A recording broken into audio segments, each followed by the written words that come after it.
Hey, check. Hey, check. Okay. Hey, check. Hey, check.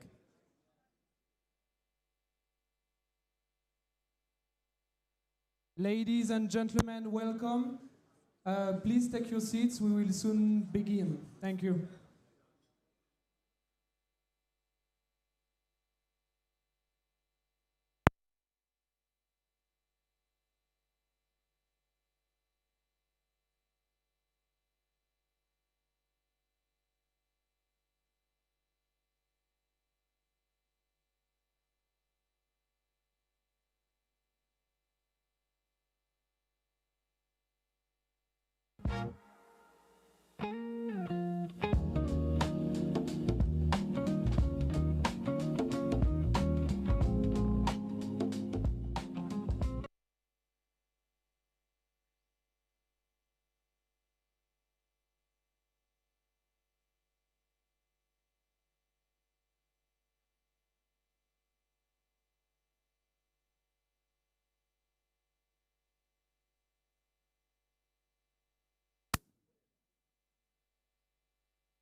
All across Europe, something extraordinary is happening. Ordinary citizens are standing up. The silent majority is finding its voice. From Rome to Warsaw, Madrid to Brussels, Europeans are saying, enough. Enough of decline. Enough of ideology. Enough of being told that our sovereignty, our culture, and our way of life must be sacrificed. This December, in the very heart of the European Union, proud patriots and thinkers will gather for a decisive conversation, a major conference, the battle for the soul of Europe.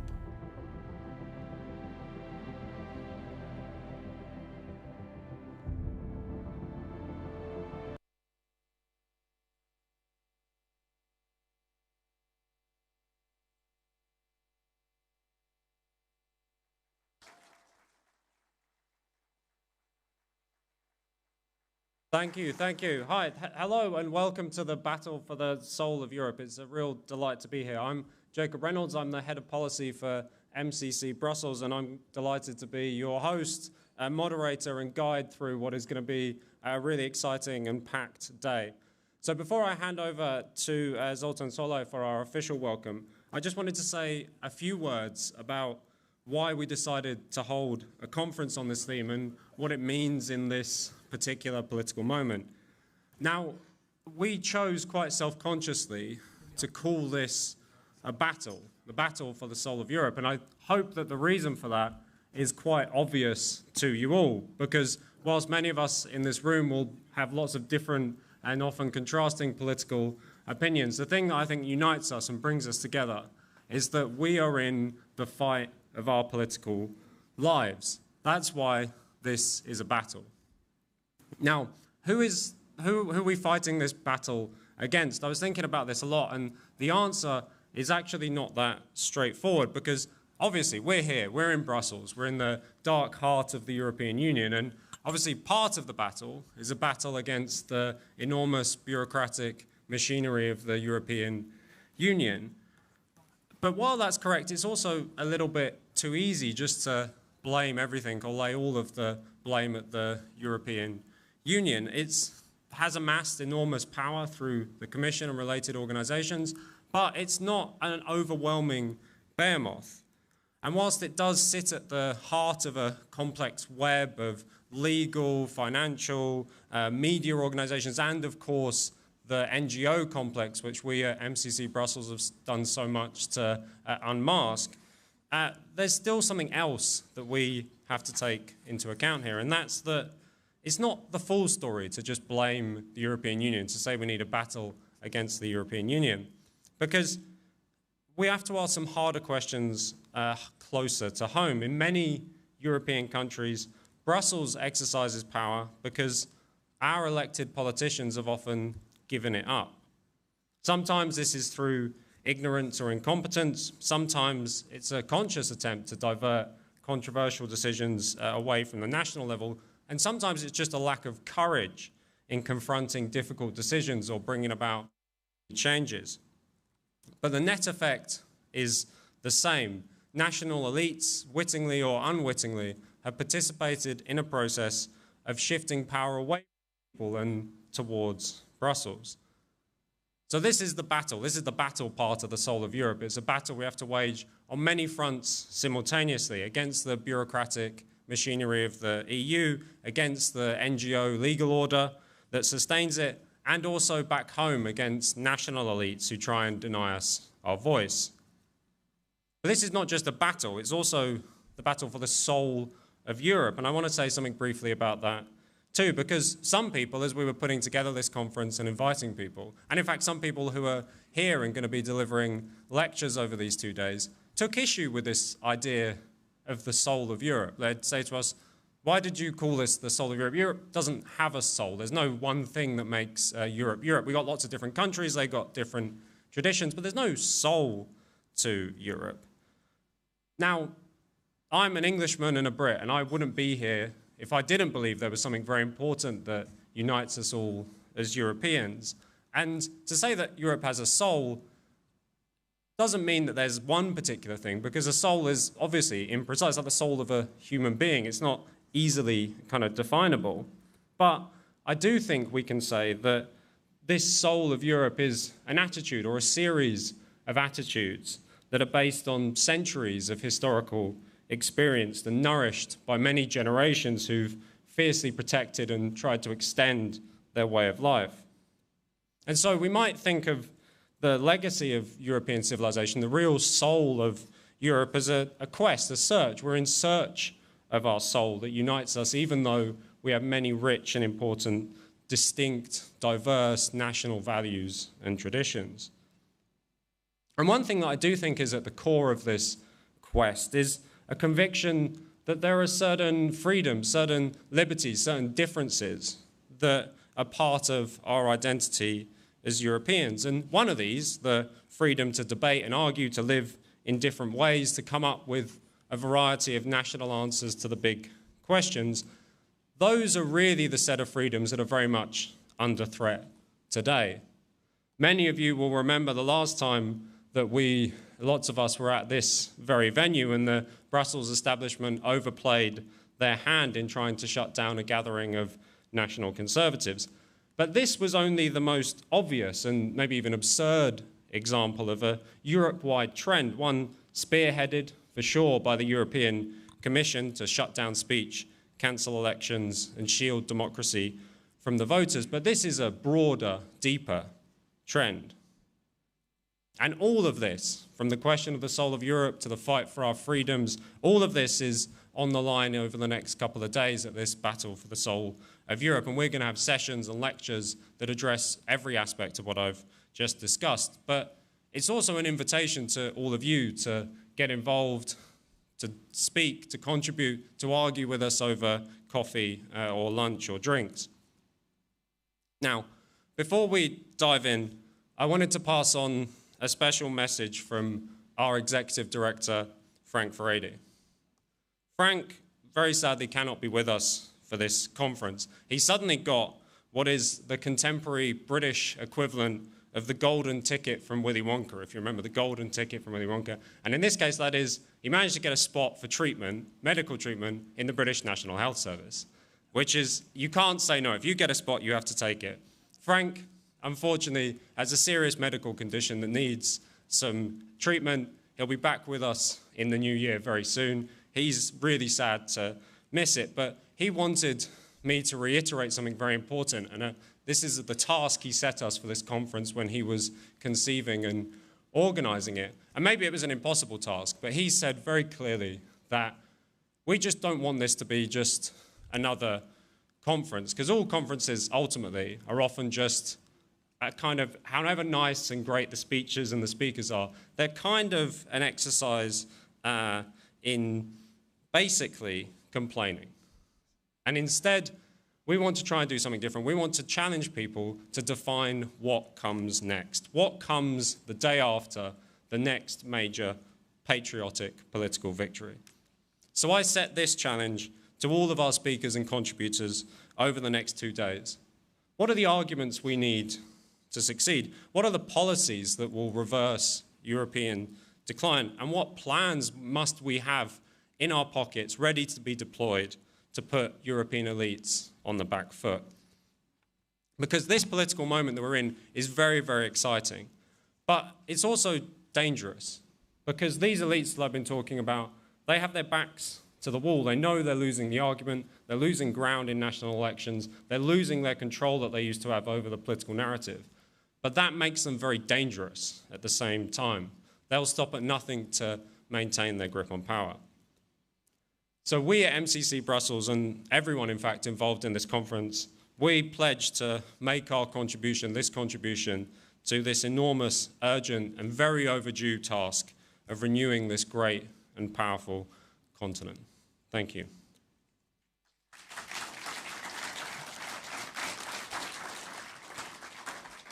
Now, to give us a very warm welcome and say a few words of encouragement, I want to welcome to the stage someone very special who's very much been a big champion and believer of what we've done in MCC Brussels, but also, very importantly, given us the freedom, than the support to do things slightly differently at times to how other organisations would do them. So for this, we're really, really grateful. But I want to welcome to the stage someone very, very special, the Director General of MCC, Zoltán Szalai.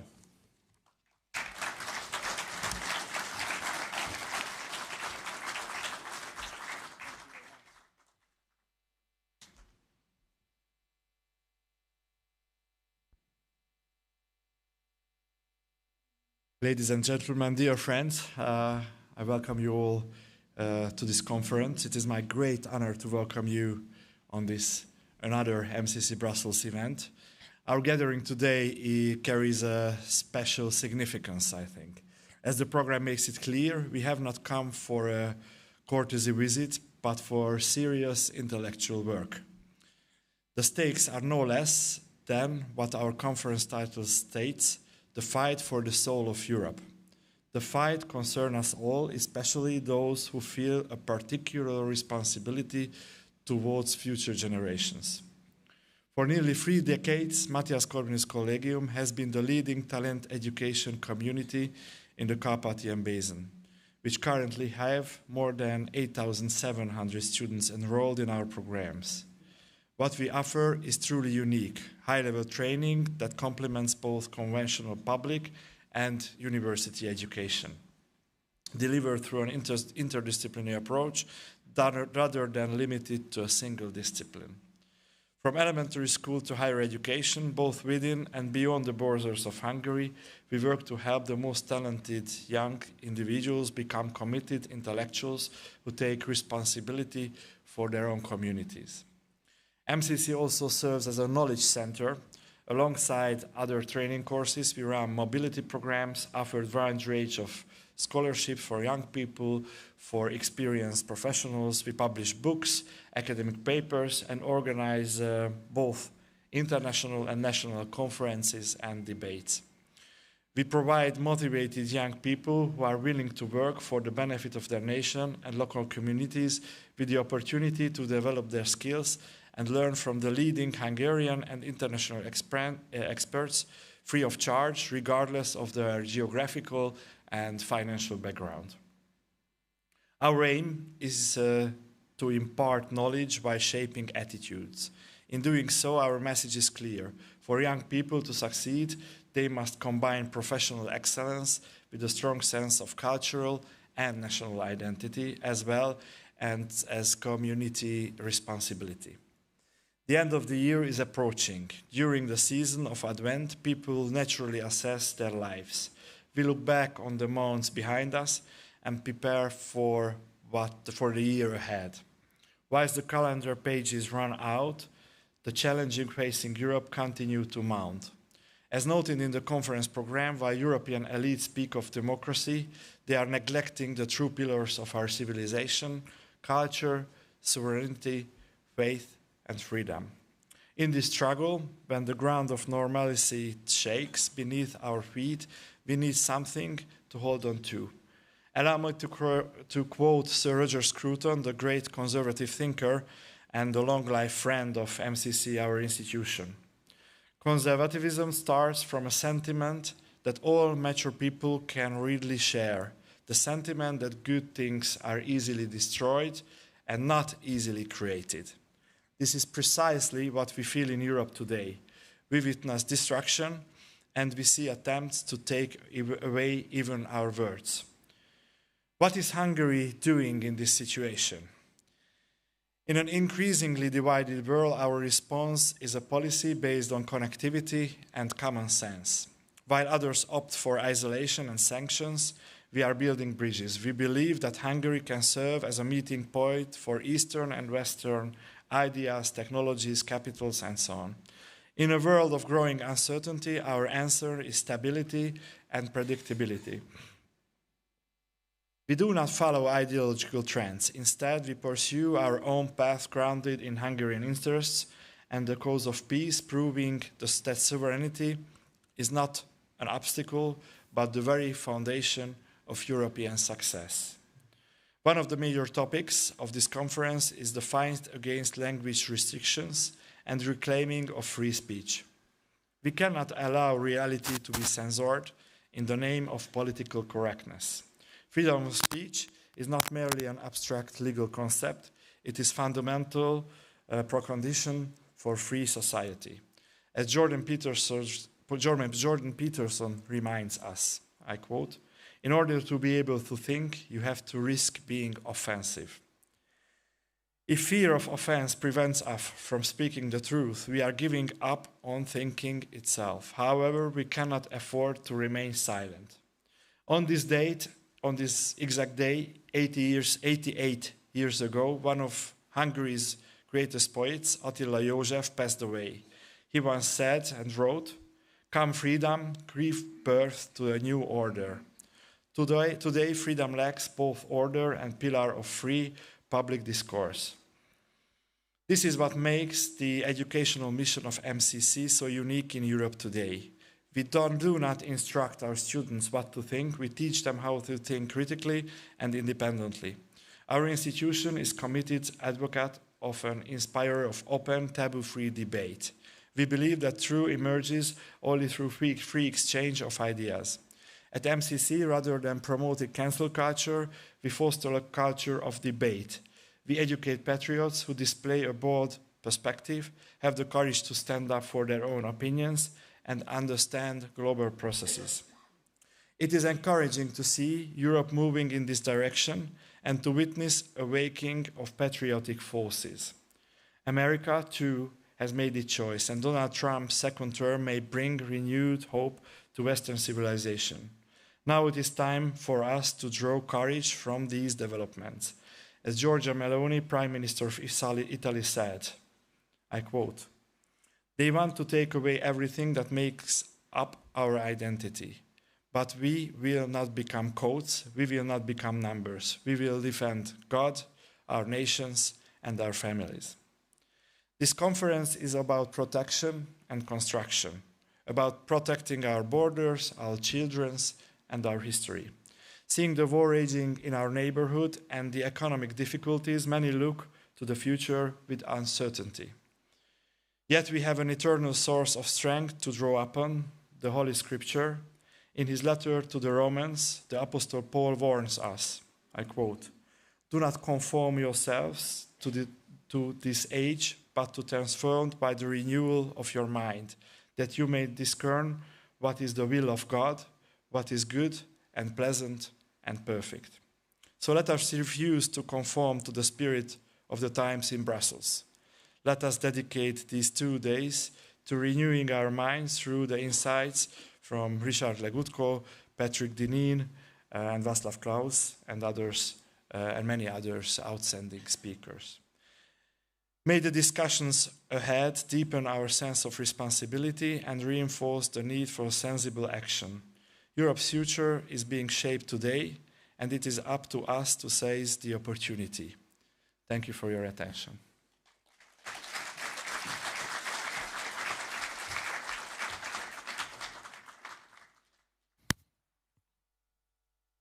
Thank you so much, Zoltan, for that rousing kind of invocation of what it is that MCC exists to do and why it's so very much needed in our current moment. We're now going to start the main portion of the program, and we decided to not shy away from anything in programming this because we've put one of the biggest, most substantial, philosophically rich questions right at the front. I alluded in my remarks earlier to the fact that this idea of this question around what is the soul of Europe has been very controversial, and we wanted to put together a panel that might be able to help us through some speeches really grapple with what this means, because everybody, when we speak to each other, we're very clear, we know what it is that we're fighting against. It's easy to define the ideologies or the institutions that we're against, but we're much, as patriotic conservatives, I think, much less successful in defining what it is that we are for. What is it that we stand for? And to try and make some progress on those questions, we're going to have a series of keynote speeches followed by some discussion to try and get to the grips with this question of what is the soul of Europe and how do we fight for it. The first of these will be delivered by someone who I'm delighted to put first in the program because she's really been with us since day one, intellectually speaking, and practically often too at MCC Brussels, ever since our first events in this city. And she's become someone who we've been able to call on whenever we have big, difficult, maybe impossible questions to try and grapple with.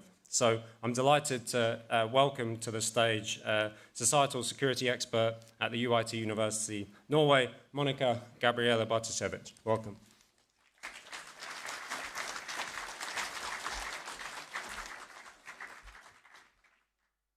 When I was a rebellious teenager, I had a handwritten poem on my bedroom wall. It wasn't a rock ballad, it wasn't a political slogan, it was a litany. The Bene Gesserit Litany Against Fear. I had copied it from a Polish translation of June with the absolute sincerity only a 15-year-old can muster. And there was a difference, a mistranslation, just one small shift. In English, the line is, I must not fear. Fear is the mind killer. But in Polish, it read, fear kills the soul. And that single word, soul, changed everything for me. Because you can recover from a wounded mind, but when a soul begins to shrink, entire societies shrink with it. That line shaped me more than any curriculum. It shaped me into someone who, as an adult, has chosen to look directly at places where fear tells us to look away. To study the margins, not out of morbid fascination, but because that is where the fractures begin long before they reach the center. And it has shaped how I work as an academic today. I speak and write about themes many prefer to avoid. Not because I enjoy danger, but because intellectual honesty demands that we follow the truth. This commitment has a price. I currently find myself navigating an institutional procedure triggered by my public commentary, not about my teaching, not about my scholarship, but about views expressed outside the classroom. I mention this not to dramatize myself, I'm perfectly fine, but to illustrate a simple truth. We only become afraid when we have stopped truly believing in the values that we recite. Fear enters when conviction evaporates. Fear grows when institutions treat courage as a liability rather than a virtue. And fear spreads when ordinary people begin to self-censor simply to survive the week. Frank Furedi has written that we inhabit a culture of fear, but fear doesn't only distort behavior, it also disfigures vision. It makes us see enemies where there are none and makes us blind to dangers that are very real. And fear slowly, imperceptibly corrodes the soul of a civilization. And that is why we are here, not because Europe lacks policies or parties or programs.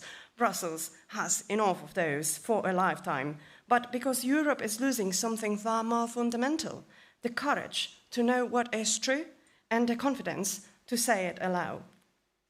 Every civilization begins with a people, not an abstraction, not a comedy, not a slogan, a people. Their character is their seedbed from which everything grows, their religion, their laws, their aesthetic sense, their habits of freedoms, their assumptions about beauty, truth, and obligation. Culture is simply the soul of a people made visible in the world. And when that soul weakens or is suppressed or is replaced by ideological surgery, the civilization that rests upon it begins to tremble. History gives us warnings. The Roman Republic was built by a distinct European people whose virtues shaped its first centuries, but across the late Republic and the imperial era, waves of new populations slowly transformed the foundations of Roman life. It was not a single moment. It was an accretion, a drift, a changing of the human material upon which the old order rested. And look at Europe today. We are living through a transformation just as consequential, not only through a demographic change, but through something even deeper, the passivity of a civilization that no longer knows how to defend its own meaning. Our cities now contain little Istanbuls, little Islamabads, little Karachis. And we all know this. We say politely that diversity enriches us. But the polite truth has a hard corollary. A continent of little everywheres becomes, in effect, an empire of nowhere. And empires do not run on shared civic virtue. They run on administrators, technocrats, the ultimate authority.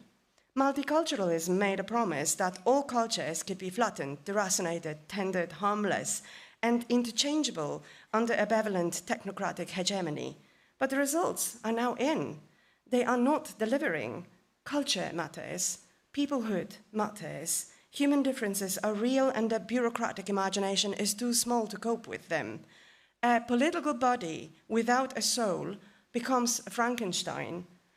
There is a line from No Country for Old Men. If the rules you followed brought you to this, of what use were the rules? And our professional conservatism has no answer.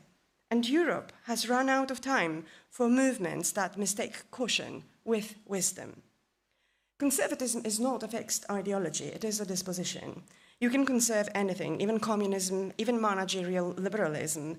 And for decades, Europeans were trained to conserve the externals of the post-war order, institutions, treaties, buildings, routines. But civilization is not its outer infrastructure. Civilization is a spiritual phenomenon, the outward expression of a people's inner life across time. Culture is not content. It is the material extension of a particular normative imagination. And monstrosity arises when forms born out of one soul are imposed on another that cannot sustain them. Look at France. There were almost 50 attempts at church arsons in 2024, compared with 38 in 2023, which is an increase of more than 30%. For years, people defended churches as heritage objects, stones, not sacraments. The building was preserved, but the meaning inside it evaporated. This is European conservatism in miniature, which brings me to the uncomfortable truth. Conservatism is a loser's ideology when it limits itself to pressing the brakes.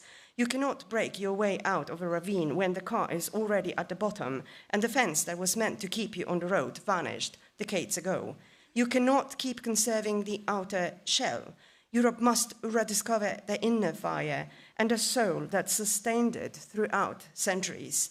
Because civilization doesn't survive by policy tweaks. Civilization survives when its people remember the truths that make life meaningful: faith, dignity, transcendence, courage, and responsibility. It is fear that kills the soul, and when fear hollowed Europe out, we made a tragic mistake. We defended the external and forgot the internal. We fought for the shell and neglected the spark. And the strange thing about empty forms is that someone will always step in to inhabit them. If you wonder why contemporary Europe sometimes feels like a skin suit of Christian virtues, with charity without responsibility, tolerance without truth, and compassion without boundaries, it is because the soul withdrew and the form remained for others to animate. This is the lesson we keep refusing to learn. Souls shape matter, not the other way around. A civilization is not built by perfecting its mechanisms, but by guarding the metaphysical fire that gives the mechanisms purpose. When a culture forgets this, it becomes manipulable, beautiful on the outside, but deranged on the inside, as if possessed by a foreign dream. The second temptation is just to treat Europe as a geopolitical convenience rather than a home. We behave sometimes as if this continent is an Airbnb, nice when tidy, disposable when troubled, easy to abandon should it grow inconvenient. But Europe is not a rental. Europe is our soul, our inheritance, our long chain of responsibility. And the darker the moment, the more obliged we are to it. Civilization is not saved by merely conserving it. Preservation alone would freeze us in the present, and what a terrible present would that be. Civilization endures not by clinging to what is, but by loving what it can become. And this is why Chesterton's line matters so deeply today. Rome was not loved because of its greatness. It became great because it was loved. And Europe too will not rise because it is great. It will become great if and only if we love it with the seriousness of those who built it. Love the soul first, and the form will follow. Love the truth embedded in that soul, and renewal becomes possible again. And this brings me back to the line that shaped my youth. One must not fear. Fear kills the soul. And to the closing image I want to leave you with. Saint Augustine said that truth is like a lion.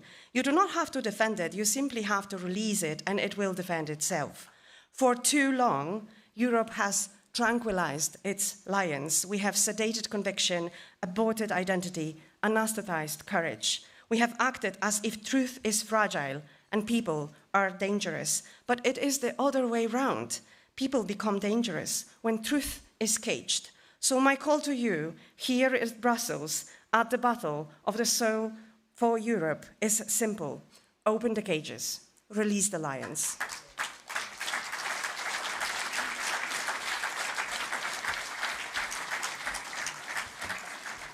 Thanks. I didn't overstate it, Monica, when I said we could always count on you for something very rich and thought-provoking, so thank you. The next keynote will be addressed by an essayist, the president of the Arts and Culture Association, KDO, a Slovenian philosopher, and someone who we've already heard a little bit about Scruton, and I was really enjoying arguing with him over dinner last night about the true meaning or intent of Roger Scruton's work, and I'm sure that's going to come up again throughout the day. Can we please welcome to the stage Andrei Locker.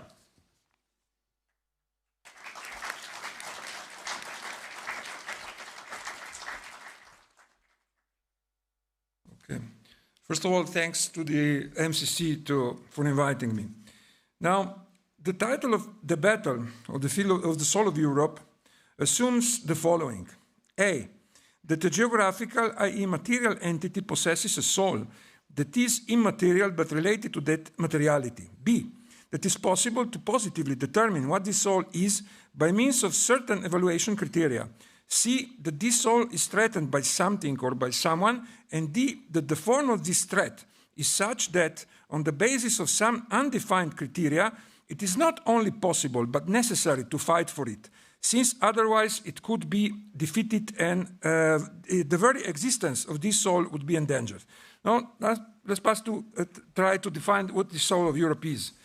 From ancient geographer onwards, Europe has been understood in two ways. One, as a geographical area, the dimensions of which are generally quite precisely defined, and two, as an entity that has its origin in the realm of the numinous, and that possesses some metaphysical dimension. There are several approaches to define the metaphysical dimension of the soul of Europe, but since we are conservatives, I will draw here on one of our thinkers, Ortega y Gasset, who expressed it, at least indirectly, in La Dehumanización del Arte. My personal interpretation between the lines, this is my interpretation, of his text in relation to the metaphysics of our civilization is as follows. Man, through gradual liberation from survival biological necessities, increasingly perfects his innate mental state of self-absorption. This is my translation of the Spanish word ensimismamiento. And in this state, on the basis of an intuitive processing of manifestation, creates a metaphysical world which expands more and more with each contribution and forms a parallel, but at the same time unified reality alongside the material world. Since this process takes place in time, in the course of becoming, according, let's say, for example, to Hegel, the world is larger from moment to moment. The one that expands is considered to be the metaphysical world, while the material world remains, at least at the level of everyday perception in theoretical physics is different, of course, always the same. Temporal and spatial conditioning has thus upgraded the material reality of Europe through human self-absorption with European metaphysics. This is my definition. This combination of material determination and metaphysical superstructure, in this segment we can also be Marxist, is called European civilization. It could be understood as the soul of Europe, which gradually reveals itself through time in a certain space, which gives it its specificity. The most important thing about all this, however, is this. In order to fully grasp this process, we must make use of the fundamental principle. We cannot make what is done become undone. Everything that encompasses the soul of Europe exists in its unique and indelible realization. The meaning of realization may vary to a certain extent, but realization remains realized forever. It cannot be eliminated or replaced by anything else. In this regard, according to Herder, we know three European civilizations, or three phases of one civilization: ancient, medieval, and modern. Let's pass now to the evaluation criteria that I mentioned. In this respect, conservative philosophy or new right philosophy advocates two positions. One, the metaphysical soul of a civilization has an epistemological value that arises from the very imposition of collective as well as individual tradition, The point being, because of the multiplicity of the information, the cognitive capacity of tradition always exceeds the cognitive capacity of the individual, as expressed, let's say, by Edmund Burke in this idea, his idea of prejudice. 2, the individual is included in the epistemological process in such a way that he co-creates it to a greater or lesser extent, forming a phenomenon that is key to a correct understanding of our problem, belonging. This is very important, in my opinion. This means this. Due to epistemological dependence on tradition, the individual always belongs to the metaphysical civilization, and belonging through co-creation forms a dynamics that individualizes and liberates the individual, as Prof. Denis, let's say, has argued in his books about the different way of understanding freedom or liberty. In the case we are discussing here, it means that the evaluation criteria that enable the individual to enter actively and above all selectively into his own tradition are already given in the epistemological dimension of that same tradition that the individual discovers by activating his individuality in the act of co-creation, which reveals itself as freedom of belonging. In any of these, if any of these ties is broken, the process of dynamic becoming of the civilizational metaphysic and the individual realization of the authenticity of the individual is interrupted, and the crisis occurs at the collective and individual level, and it was what we are witnessing now. Now, let's say something about the threat to the soul of Europe. By mentioning this crisis, we introduce the issue of the threat to civilizational metaphysics and at the same time to its material existence. What or who then can threaten the metaphysical superstructure of a civilization? Since all the phenomena and processes that we have mentioned are of an inherent nature, we must also find an answer to this question within them. In this regard, we can affirm that the key factors threatening European impersonal metaphysics stem from its very weakening and crisis. This is manifested in the form of the phenomenon of civilizational hollowness, which is the result of secularization, of course, the main phenomena of which are anthropocentrization, deontologization, disillusionment, nihilism, and so on. In recent times, for example, I think that Sebastian Morello wrote a book about that. All this presupposes that all three phases of European civilization, or the three European civilizations, and this is my thesis, possess some extra civilizational source of spiritual energy, luminousness, which in all three, in the first it had some other origin, of course, was fulfilled in the form of Christian salvation. Because it is extra civilizational, this source cannot die with the death of civilization. If Christianity were to die out, it would mean simply that what we believed in was not Christianity. Now, let's say something about the battle for the soul of Europe. When we talk about Europe, we are talking about the whole of Western civilization because it was created by the extension of modern civilization to other areas. All that said, my position is this. There is only one way to fight for the soul of Europe, by reassigning to man the role and dimension that the nature of reality gives him. Man is a mortal being who lives in a world that he did not create himself, but was given to him as a gift. This world must be understood as a manifestation of the numinous, whereby the mission of man and the purpose of his existence is precisely the recognition of luminousness through its manifestation. This means that manifestation as such already possesses its own inherent order, and man does not need to impose his own order on manifestation. This also means that man belongs to reality and not reality to him. This anthropological revolution, if we can call it so, it's that way, it's the only thing that can still be done in the modern world. Let's say something now about a new political science that could implement this. We can call it by, of course, in this way, by paraphrasing Giambattista Vico, his book, the title of his book. It can be called the new conservatism or the new right or the nueva derecha, as it's called by the philosopher Agustin Laje. For my part, I'm convinced that only the new conservative right can achieve all that was mentioned here. Above all, for this reason, the new right is the only political philosophy which, taking into account the immutable human condition and taking into account the inseparability from luminousness, offers an understanding of a crisis as a radical critique of the West from a Western point of view. That is that it does not deny its origins, and is therefore the only constructive one. Marxism is also not denying its origin, but is destructive and not constructive. Or in other words, it returns the West to its starting point, to its extra-civilizational source of spiritual energy, to luminousness. To this end, the new right must radicalize, that is, go to the roots itself, and above all remain faithful to reality. I myself am a pessimist. It is no longer possible to save Western civilization and Europe as it is now, because these are natural processes that some political philosophy cannot stop. And yet our philosophy can do something. It can mercilessly return man to his position, which has been repeatedly and quite clearly revealed in the climaxes of our tradition, and in other traditions as well. It must renounce any compromise or fusionism. Therefore, all this is a question of an intellectual elite which must formulate a coherent philosophy that will extend itself between the extremes of human life, between a tragic sense of the word and metaphysical hope. As Nick Land, the philosopher Nick Land, wrote in The Dark Enlightenment, there are three possibilities. A, the West falls apart and disappears in a kind of chaos. B, the West is replaced by another civilization, which he means, of course, China, because he lives in China. And C, the West rises from the dead, where, if it wants to rise from the dead, it must first die. Therefore, more than any correctives, we need a radical humanization of man and the divinization of the world. Thank you very much.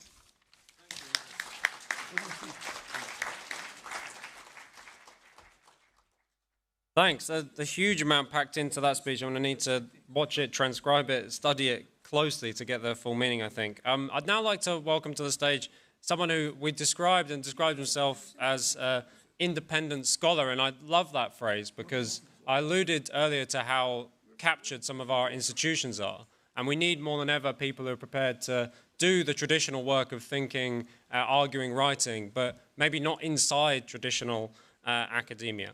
He's also an author, advisor, and advisor to the Learning Institute of MCC in Budapest. Please welcome to the stage Nicholas Tate.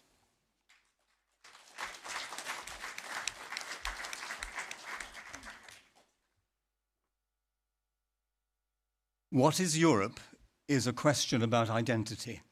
And identities are malleable, they're sometimes multiple, and they vary greatly from person to person. I shall speak briefly about my own sense of European identity, and then about the European identity we might encourage as an alternative to the EU Commission and Council of Europe's view of European identity, which is unhistorical, anti-national, and does not touch the soul. I've lived and worked in Spain, Switzerland, and France, as well as England and Scotland. I've always felt very European. I voted to stay in the EEC in 1975, and though campaigning for Brexit in 2016, feel more profoundly at home in continental Europe than in Australia, Canada, or indeed the USA, which I visited often. Proximity is one reason for this. Those English-speaking countries are very, very distant. Longevity is another. Some of Europe's nation-states may be quite new, dating only from the 19th or 20th centuries, but European nations go back a long way. We've all rubbed shoulders with each other as peoples for a couple of millennia, trading with each other, forming alliances with each other, sometimes living aside each other as we've been shunted from one transient multi-ethnic empire to another. We know quite a lot, or at least we think we know quite a lot about each other.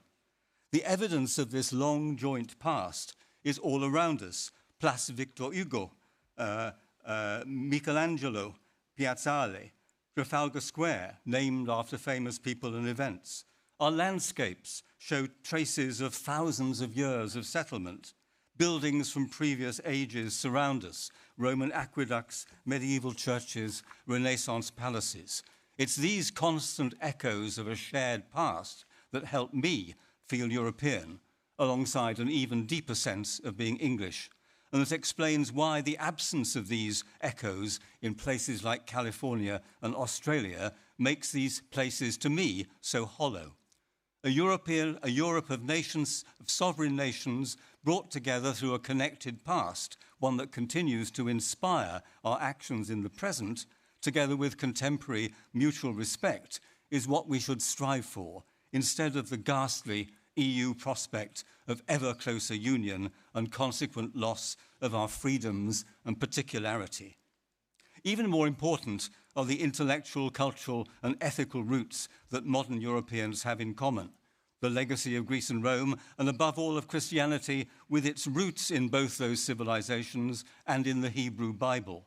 And the later legacy, which draws on these origins of the Renaissance and Enlightenment.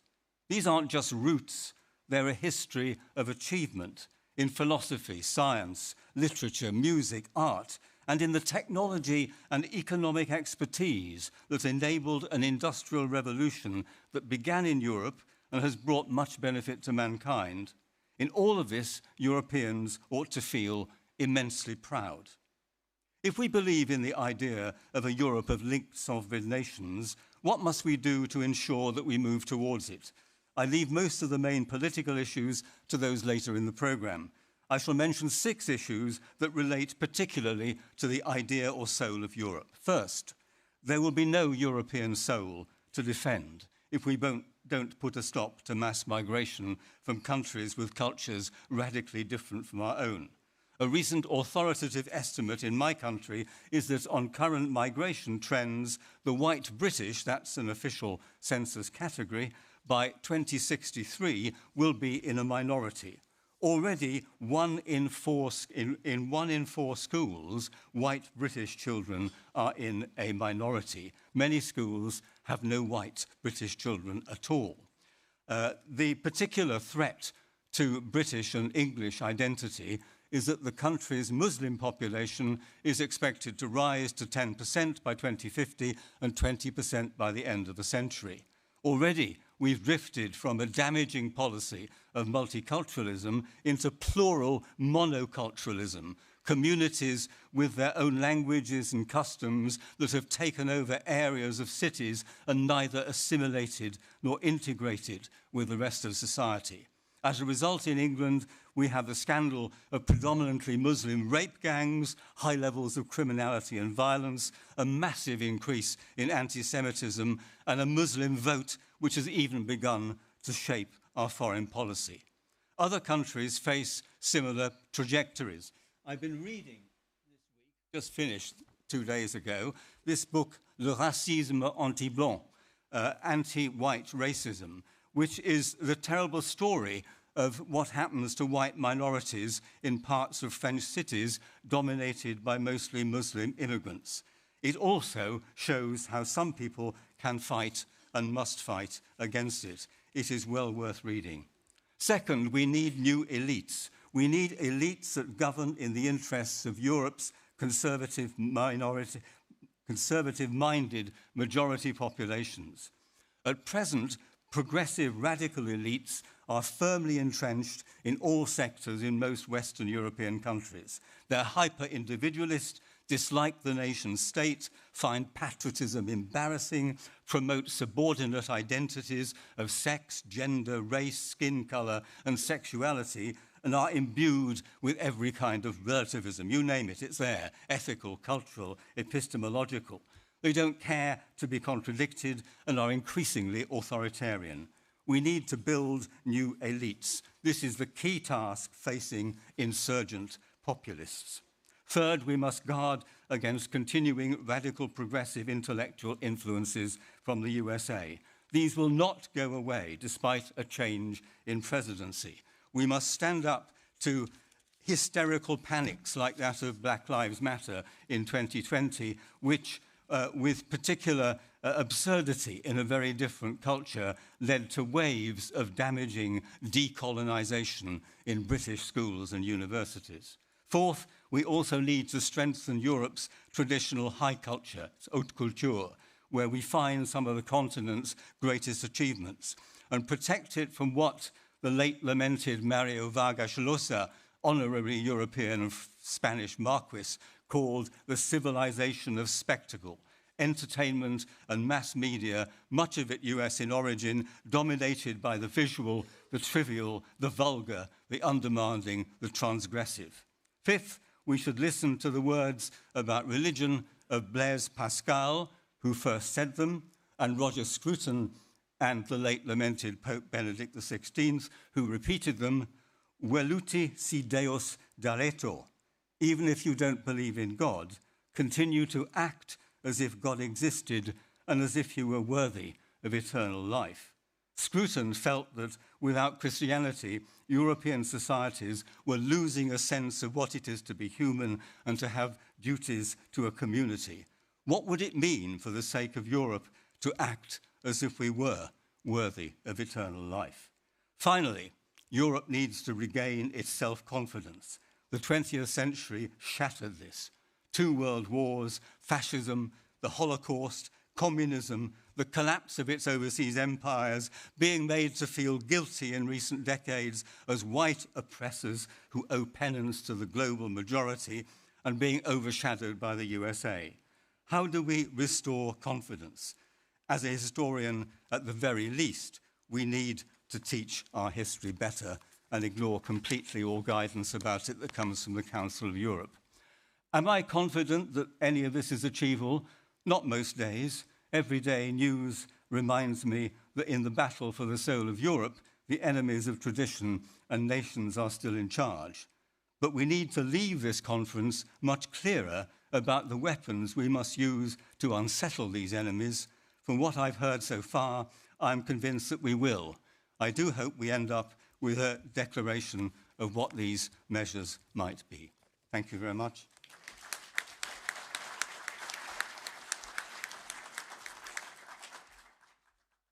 Thanks. Brilliant. Some proposals for what we should begin to do differently, which is very much needed.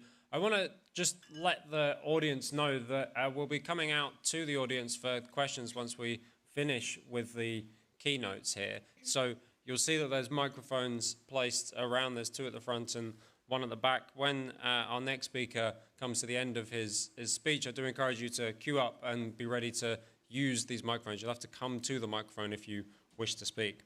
But our next speaker, I'm delighted, is here. He was with me at a very important event that we held last night, where we'd gathered young, patriotic, conservative-minded, and some not conservative-minded, some more radical-minded young people from around the continent. And he gave a very rousing a set of exhortations as to how we must begin to rebuild a continent worthy of young people wanting to defend it. He's the president of the Tattarella Foundation and of Nazione Futura, one of our partners who you can see often on the stage behind me.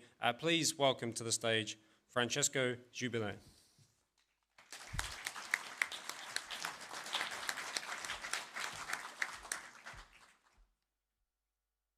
Good morning, everyone.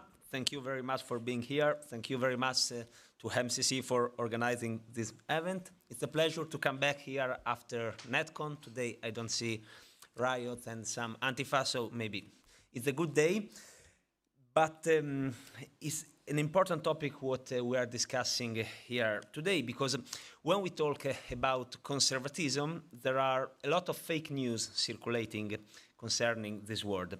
It is said that conservatives are against culture, but in reality, in the 20th century, there are dozens of conservative writers, thinkers, and philosophers.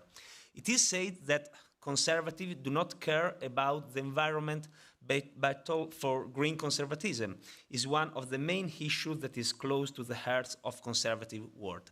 It is said that conservatives do not give space to women, but some of the most important female political leaders are conservatives, such as the Prime Minister of my country, Italy. It is said that conservatives are against freedom, but we are the only one who fight against the hypocrisies of our present with a vision that link past and future, as Edmund Burke explained in his Intergeneration Pact. But maybe the biggest fake news that is probably said about the conservative world is that we are against Europe, by confusing 2 concepts that are different from each other. One concept is the European Union, and the other concept is Europe. In the first case, when we talk about European Union, we are talking about a political entity that can and must be criticized when it takes decisions that are against national interest and that are against our interests as citizens. In the second case, Europe is a cultural and a historical entity. Contrary to what political and journalistic figures of the left claim, today conservatives are the only one who really defend Europe. A few years ago, a manifesto was published, written by Roger Scruton, Chantal Del Sol, and many other writers and thinkers, which became famous in the conservative world, entitled The Paris Declaration, a Europe in which we can believe in. In this manifesto, there was a distinction between two different conceptions of Europe, the real Europe and the false Europe. That manifesto posed the creation of a European superstate that would destroy national sovereignty. Europe is stronger if united in its difference, from the West to the center to the Eastern Europe. The problem is that the real Europe today is under attack and is facing a number of serious threats that threaten to undermine its existence, particularly in Western Europe. I think that the main of this threat is irregular migration, especially of Islamic origin, which brings with it other consequences that represent a danger for our future. The city we are in today, Brussels, I think is the perfect example of the failure of the so-called multiculturalism. On one hand, the urban landscape of the city has changed, making entire areas difficult to be recognized, where it don't seem to be in a European city. On the other hand, some neighborhoods have become a real off-limits area, where even the police is afraid to enter, and where there are many security problems. Denying that these problems are linked to a model based on unlimited immigrations means denying the reality, which is why today the fight against irregular migration is one of the main priorities for the future of Europe. To do this, I think that the so-called redistribution in the various European countries of migrants who arrive illegally from the Mediterranean Sea in the country of first arrival, such as Italy, is not the solution. The solution is to stop irregular immigration in Africa by preventing migrants from leaving for Europe. The problem is that when migrants enter in Italy or in Spain, in Greece or in Malta, and I'm talking about the problem of the Mediterranean area, according to the Schengen agreement and the free movement, they can move through Europe. So they can enter in Belgium, they can enter in Hungary, they can enter in Poland, in all the European countries. So it's quite important to understand that irregular immigration is a problem for the whole Europe. Despite this, all this year, the European Union has not only failed to oppose immigration, but has favored it with a dangerous vision and with great contradiction. While we open the doors of our home to uncontrolled Islamic immigration, we are unable to defend and protect Christians in Nigeria or in Africa who are killed in a genocide by Islamic terrorists in the complicity silence of the European institution, which, instead of helping persecuted Christians in the world, prefer to speak of a non-existent Islamophobia in Europe. But even in Europe, the situation of Christians is not the best, with an increasingly secularized society, where a nation like France, in the past year, priests have been killed and churches burned. As the Italian philosopher Benedetto Croce writes in one of his most fundamental books entitled Why We Cannot Not Call Ourselves Christian, the contribution of Christianity to our history and identity is not only religious, but is also cultural, shaping custom and ways of life. Last year, in Italy, in a city near Milano, in an area with a high immigration, it was decided to close a public school for Ramadan. I think that our school cannot close for Ramadan while we keep them closed at Christmas and Easter, because Christian holidays are part of our tradition and culture. In the desire to close schools for Ramadan, all the contradiction of the West and Europe emerged. On one hand, it says that school must be secular, and they want to remove, for example, the cross from school. But on the other hand, the choice to close school for an Islamic religious holidays is defended. In this example, the other tragedy that Europe is experiencing today emerged, being ashamed of our history and erasing our identity. The elimination of identities has led to rewriting classics, the transformation of books and closings, for example, of course, the most prestigious university in the world, especially the course related to classical languages such as Greek and Latin.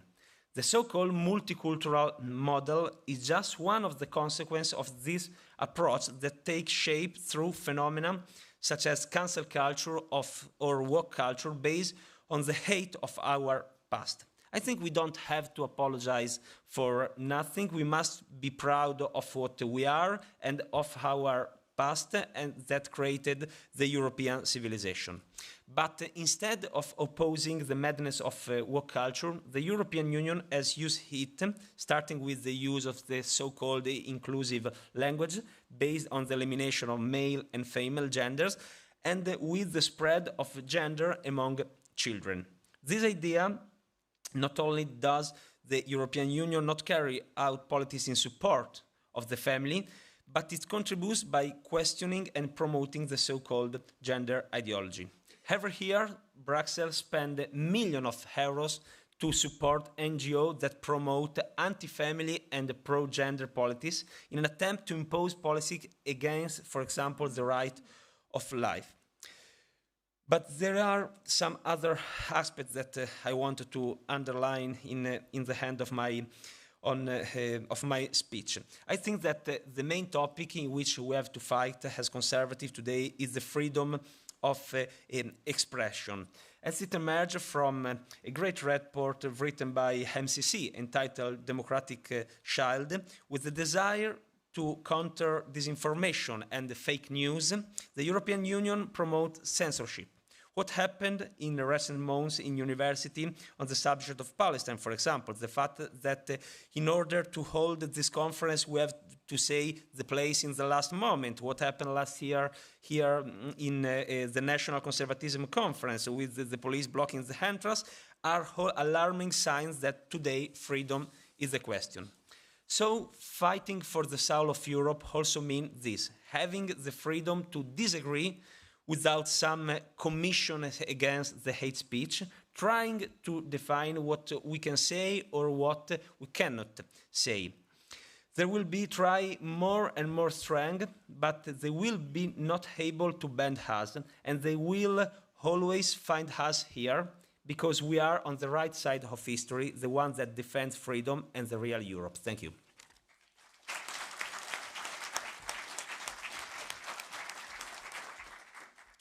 Thanks so much, Francesco, and a really important set of reflections, especially, obviously, a subject close to our heart at MCC Brussels on freedom of speech. So I promised that I wanted to come out for some questions and reflections. You've all studiously ignored me when I said you can come and stand up. Maybe you're too comfy in your seats. But if anyone would like to start throwing some questions into the audience, please come and find yourself at one of the microphones. But to kick us off, I wanted to reflect, because this was, again, a topic that came up in our discussions last night. And Monica, if I could begin with throwing a question to you, because one of the lines that struck me in your speech was that the idea that we begin with a people, a concrete people. And there was this useful disagreement at an event last night about what defines that people. What is it something that other people can join? Is it purely exclusive? Is it based on blood and soil, or is it based on potentially more open category? So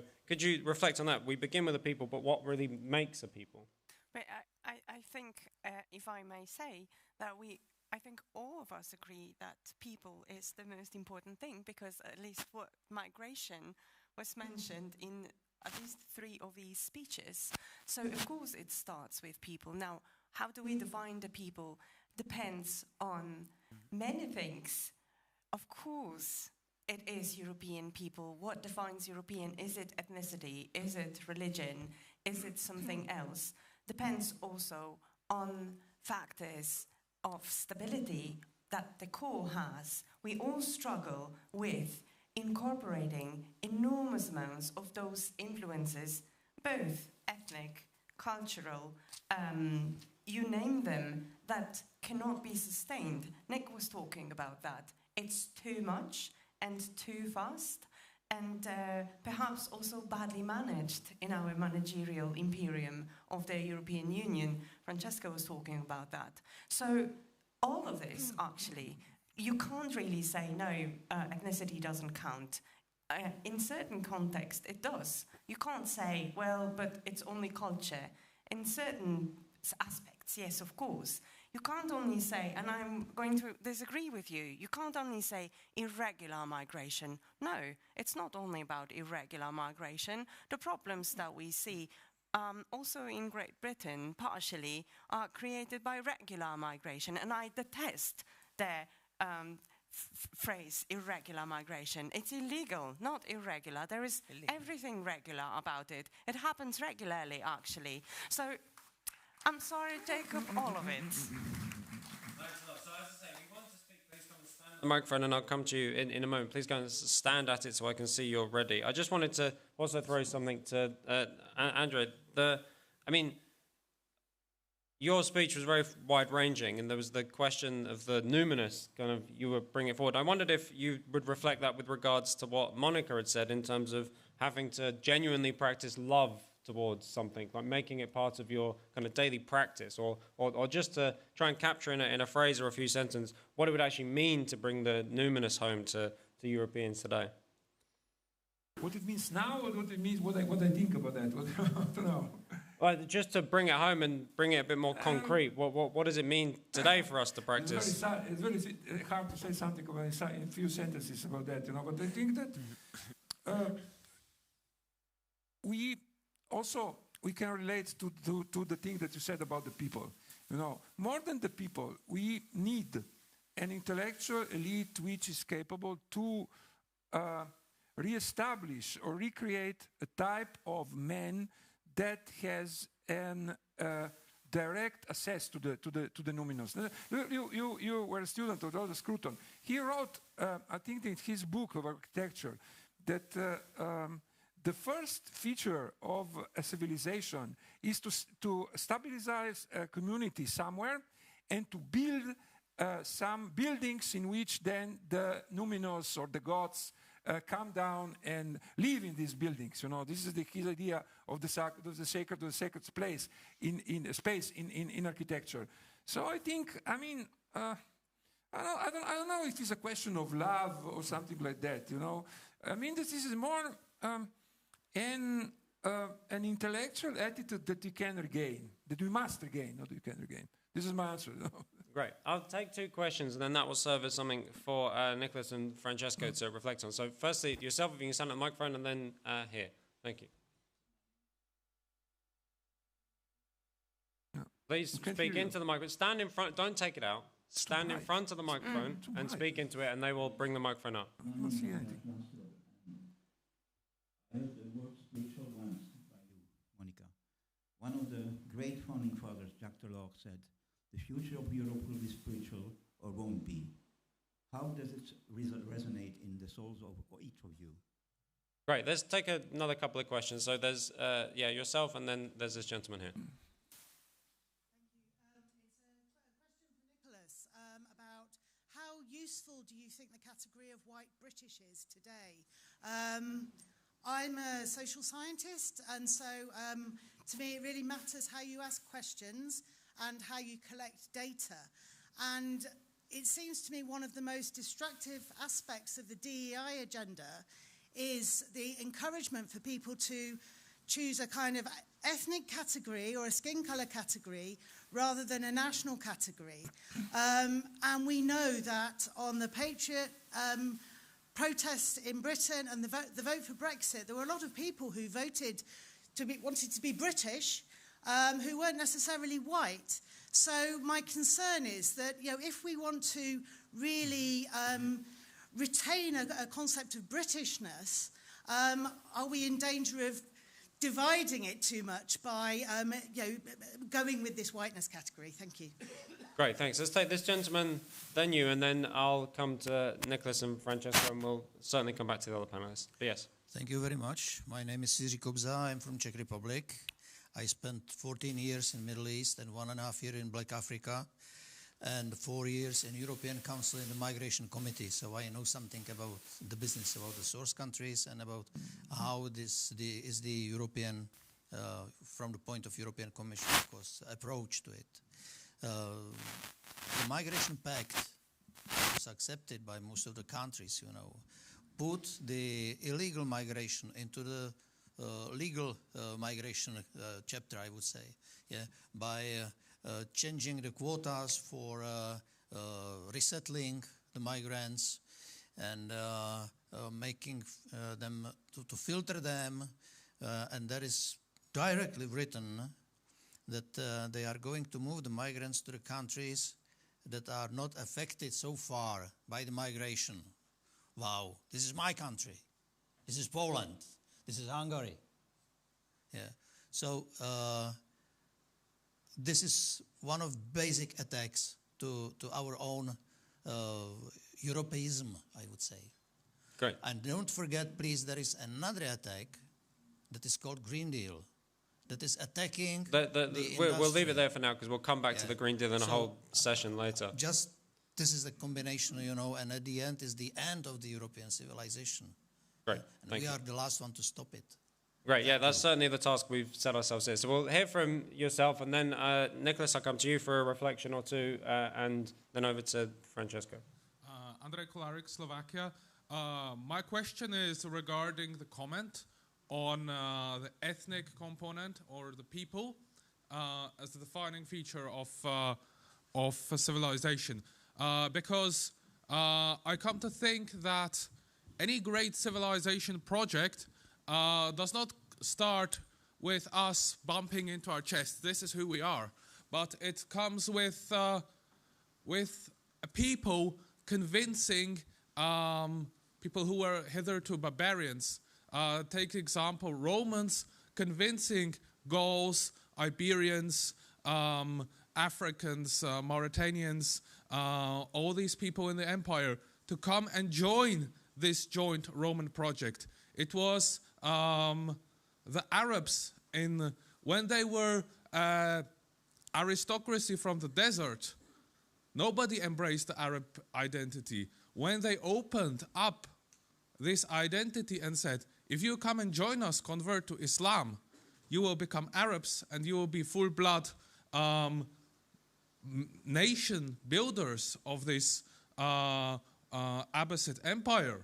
The empire adopted this identity. The same can be said about the Hispanic legacy in South and Central America. So my question is, what is this proposition that Europe and conservative Europe offers to people who come here from the Middle East, from South Asia, to which they can join and participate, and how they can become part of this soul of Europe?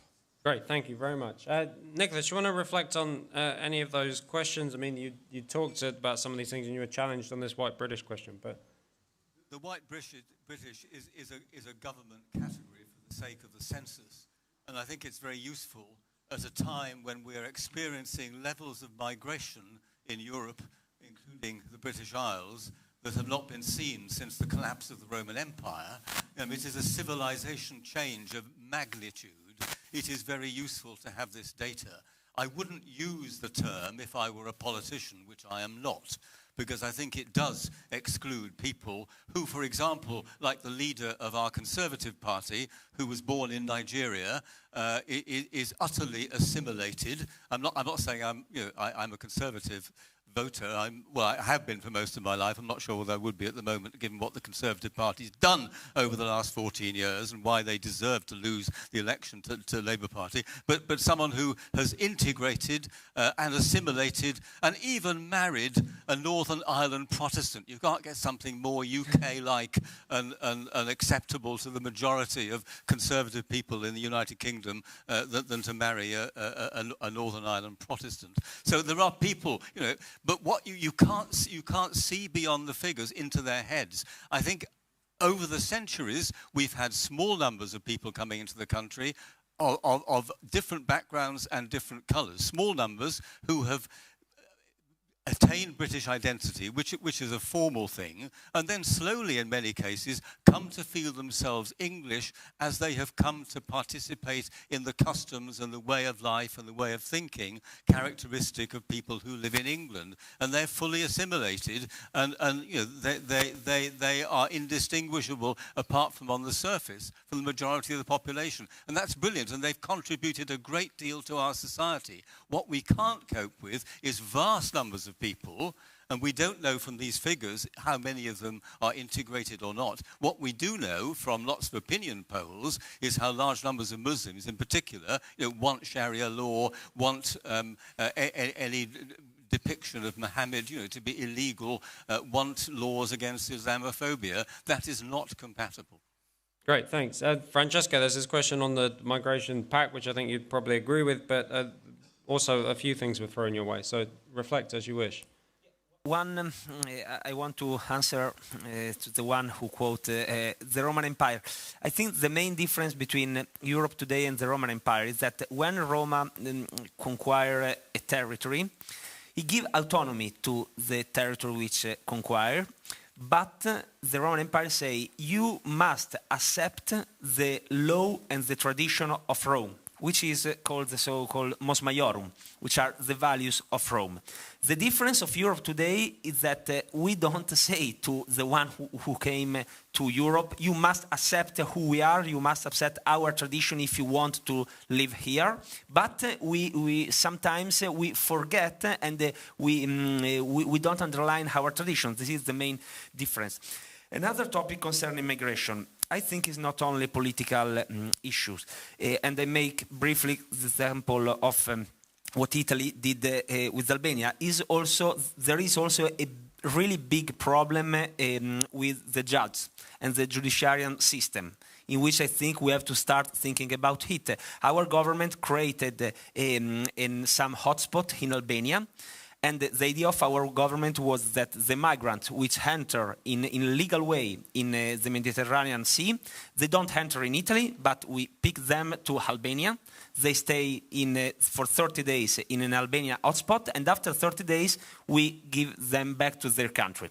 The problem is that when the first boat of illegal migrants arrive in Albania, the court of Rome say this is against the European law. And so they enter in Italy.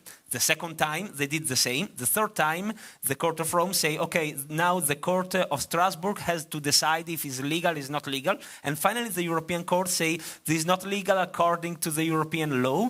And finally, these hotspots right now are not working. Maybe with the new pact, this can change. So I think that we have to start thinking, how to change also some judiciary system, because it's the biggest problem that we are facing with migration. And you had the same in UK, for example, with Rwanda and other projects like that. Great, thanks. There are more people who wish to come in. Okay, so we'll take this gentleman, then I'll also come back. If you wish to speak, as I say, please try and make your way to one of the microphones, and we'll hear from you. So there's a gentleman at the back. Yes, please. I'd like to throw out the ball of multiple levels of ensouled peoplehood. Europe being one, a national people being another. A family has a soul, and it's how we put these together in our loyalties and responsibilities is just my pitch out. Thank you. Great, thanks. Okay, so we're going to hear from this lady here, then the lady over there. Thank you. The session opened with a very well-argued pitch as to why fear is the mind killer, which I completely agree with. And yet all the way through the presentations, we've heard how the speakers are afraid of immigrants, Muslims, LGBT communities. And so I wonder what it would mean to build a Europe where everyone feels secure enough that no group needs to fear another. Great, lovely question. Yeah, there's this lady here, and then there'll be yourself, yeah. So the question I wanted to ask was, Andre, I think if I understood it correctly, you mentioned it a little bit about the separation between the metaphysical and the material. And what I in this question find interesting is when we talk about the battle for the soul of Europe, we don't really ask why it might have disappeared. And it's interplays with the migration question, because it's like if people from other religions are coming to Europe, they're not coming for European culture. Why they're coming for economic reasons. And I think that the reason that the soul of Europe partially was lost because of the push to create the kind of global, like the global economy and the cosmopolitan culture of the cities, kind of in the late 1990s. So my question is, to what extent was it driven by like an economic change that then had massive cultural impacts? And do we need to change our thinking about our focus on productivity and growth in order to kind of regain a real cultural soul within Europe? Great, thanks. Andrea, can I just get you in at this point? Yeah. I say nothing about those issues, but I say something about the question of the what to do. I mean, here, the problem, here we are listening to many things about the migrations, about the outside problem that we have, that threaten us from outside and so on. I mean that the main problem it's our attitude to our legacy, to our tradition and so on. We have to reestablish a type of man that is such that, also the migrants and so on will understand that it's necessary for them, if you want to come to us, to adapt to this way of understanding men, And we have here the basics of these men are given by, let's say, for example, I don't know, also in the Persian Wars, if you go to the sources, in the Persian Wars, Herodotus and the Greek historians, they of course, they were not fighting the Persian Wars, they were interpreting the Persian Wars. But they understand the Persian Wars as a battle, a war to preserve a type of man.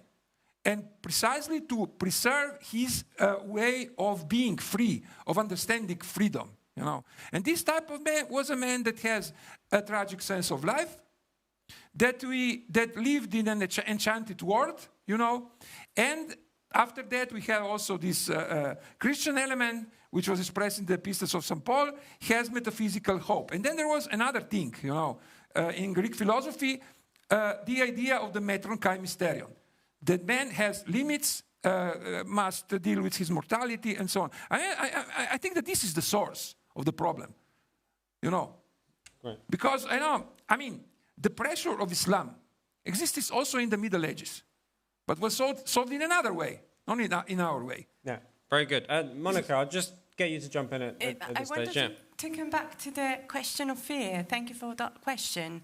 And I wanted to clarify one thing that really is important for me.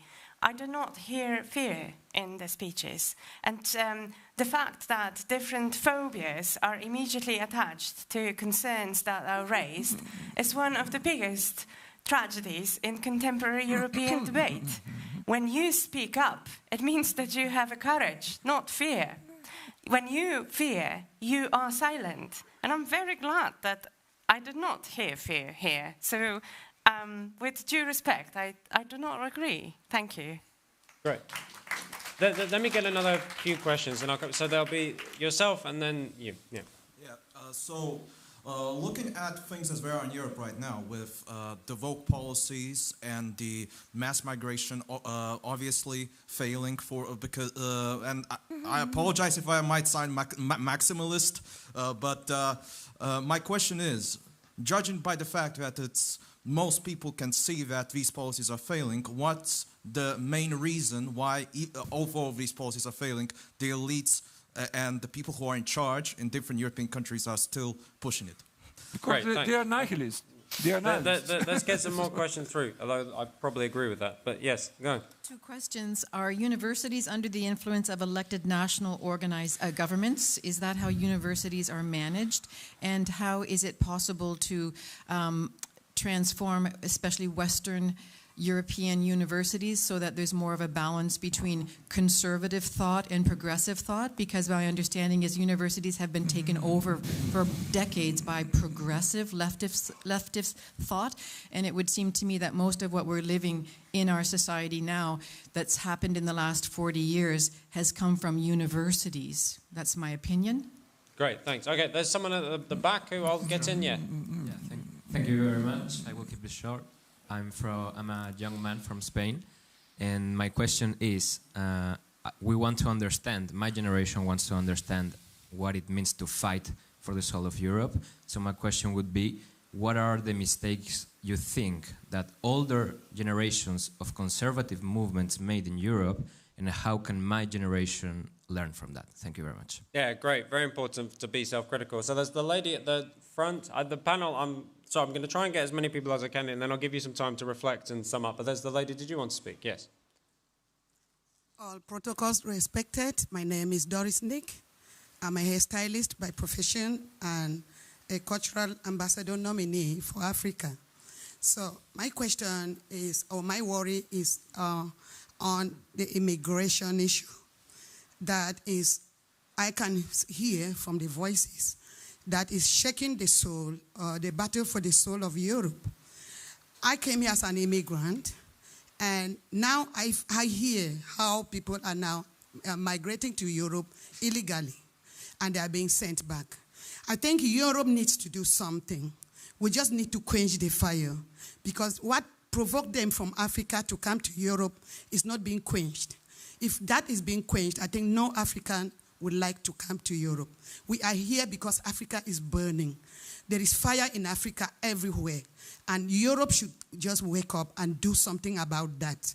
If we do that, we will not carry, because the children that are drowning already on the seas, as I cried out loud last time, now they come here out of frustration, they are being sent back out of frustration, and at the end of the day, the Africans don't have a life. So we are just pleading that if Europe really wants Africa, or peace everywhere, in Africa and in Europe, we should do something to let Africa breathe.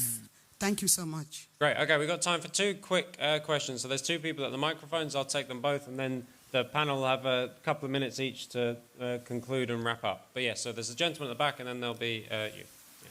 Yes, good morning. I'm an MEP from Luxembourg. My question is the battle for the soul of Europe geographically limited to Europe?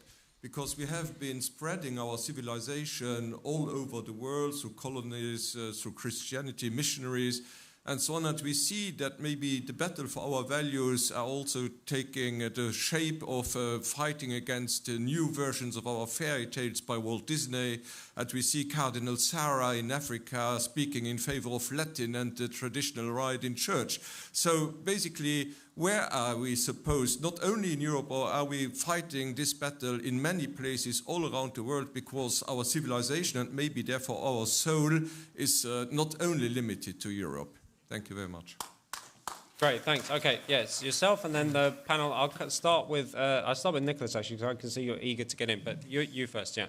I had a question for Mr. Lokar, because I really liked how you used also the Hegelian framework to approach this problem.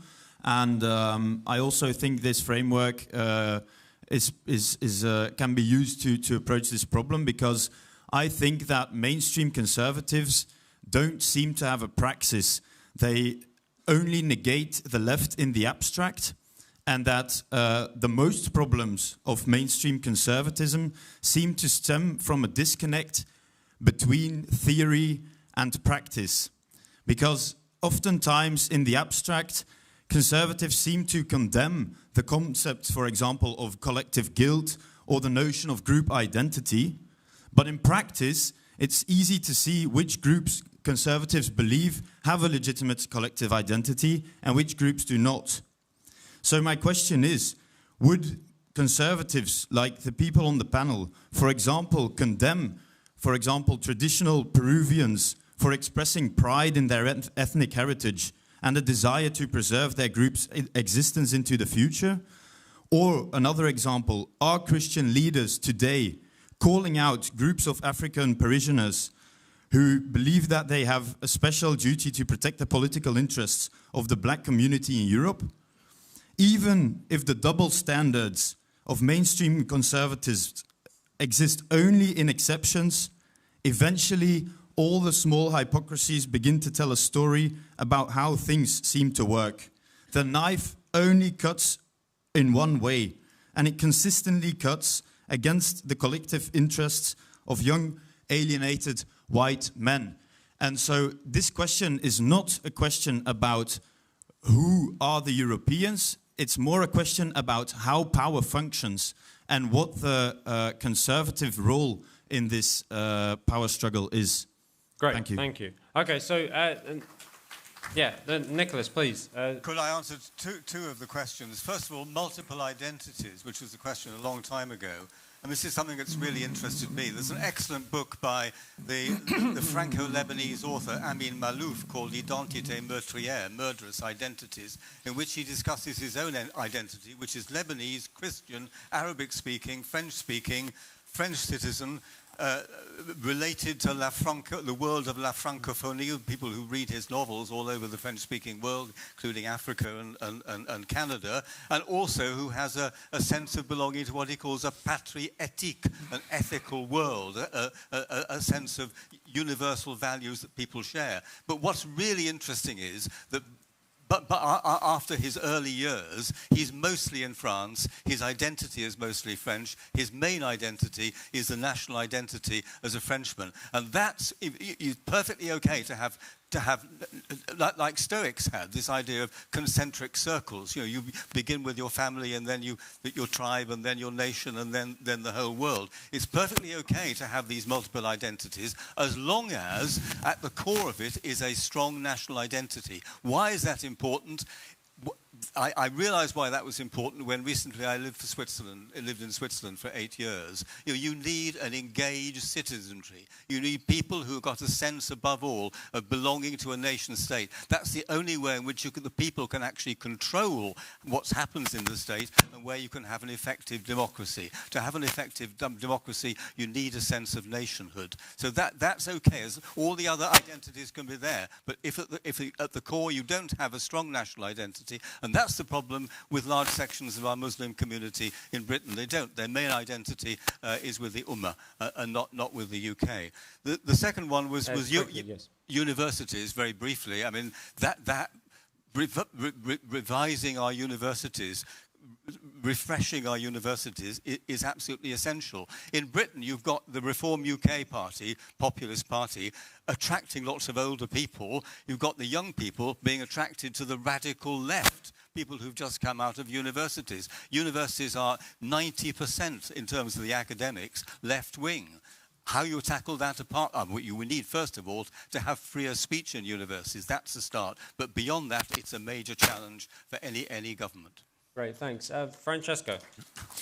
Yeah, I agree that universities are one of the biggest problems, and my solution is reading Gramsci, understand Gramsci, and doing what they are doing with the concept of the cultural hegemony. So we have, as conservatives, to understand how they act, and act in another way to contrast this cultural hegemony. And this is linked also to the question of new generation. I think that the new generation has sometimes always to attack. I mean, we don't have every time to excuse ourselves and say, no, but look, we are not fascist, look, we are not racist, look, we are not the one, and answer every time to the left. Sometimes we have to attack, and especially in the topics in which the left thinks that these are leftist topics, like culture, like nature, like Europe. There are many topics, so it's quite important to attack. Briefly, to Africa, I think that I agree about the question. I think that the solution is the so-called cooperation, but not the way in which Europe is doing cooperation now. Because now we are giving billions of money to some corrupt African leaders, which are not use this money for the African people, and this is a wrong way of acting.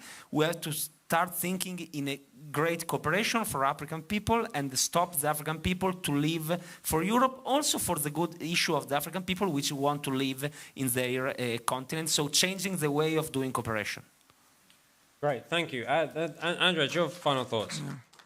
I'd like to answer to the gentleman that challenged me.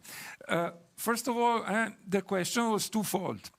First of all, there is here the problem of the elites, the current political elites that are in charge, what are they doing, what are not they doing. I do not know, and because even they don't ask me what they are going to do.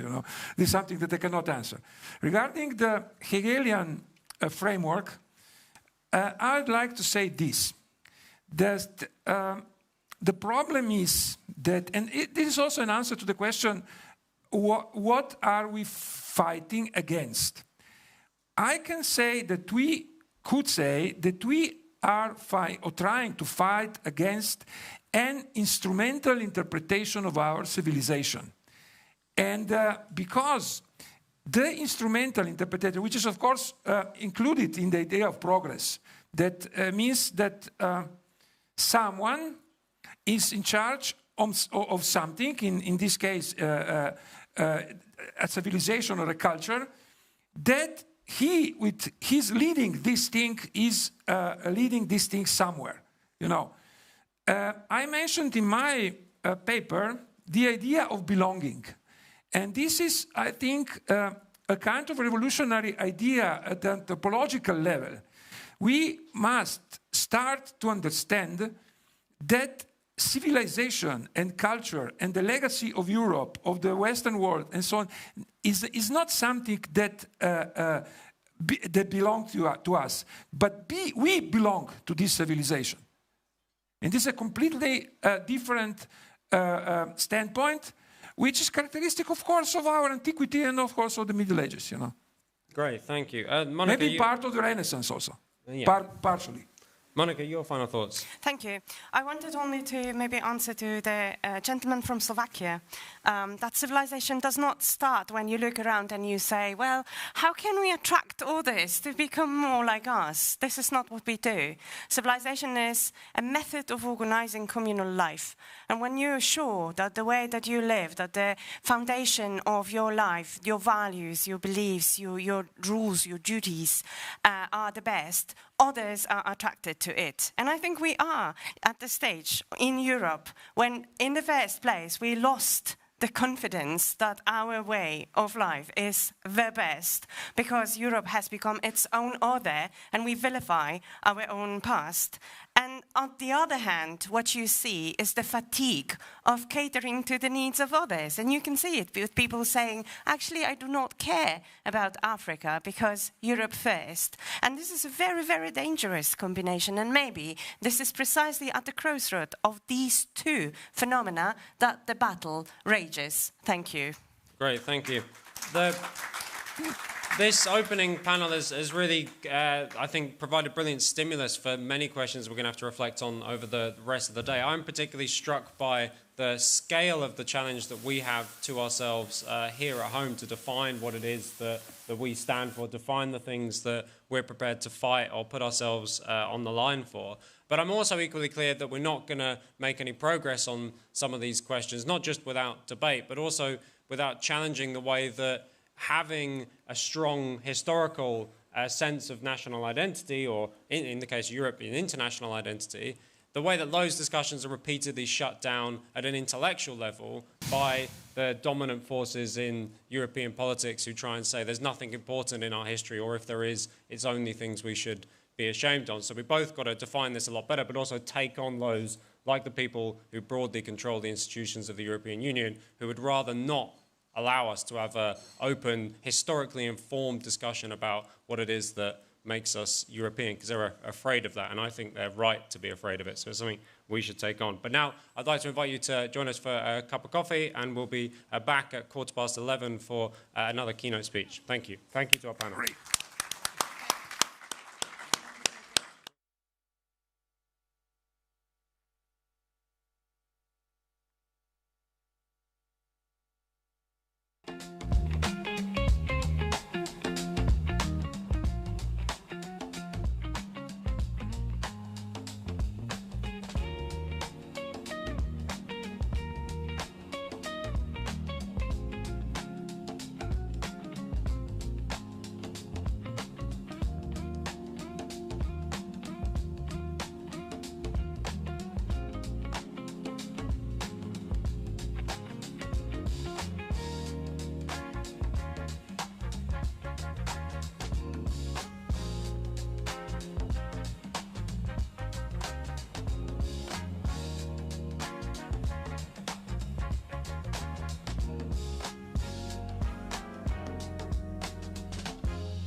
Ladies and gentlemen, we are about to get back on stage. Please take your seats.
Hello, hello, and welcome back. I hope you refresh yourself with a nice cup of coffee. This is going to be a really, really important discussion. We kind of noted in the previous discussion that one of the major problems that we have is, as Europeans, is that we don't have kind of any elites or elite figures that are worthy of the name, and that the universities and academics are not maybe what they used to be. And one of the ways this reflects itself is very much in the kind of poverty we have of genuine, serious European intellectuals. And we're delighted that we managed to find and convince and have the honor of hosting one of those very few genuine European intellectuals that are still with us. So I'm delighted to welcome someone who's, I think, known to all patriotic conservative voices. Every time I go and meet someone, I see one of his books on their bookshelf. You'll know them by their titles: The Demon in Democracy, Totalitarian Temptations in Free Societies or The Cunning of Freedom. He's received a huge number of very prestigious prizes. He's, as well as being an academic, has been deeply involved in Polish politics. You know who is coming to the stage, so please welcome Richard Legutko.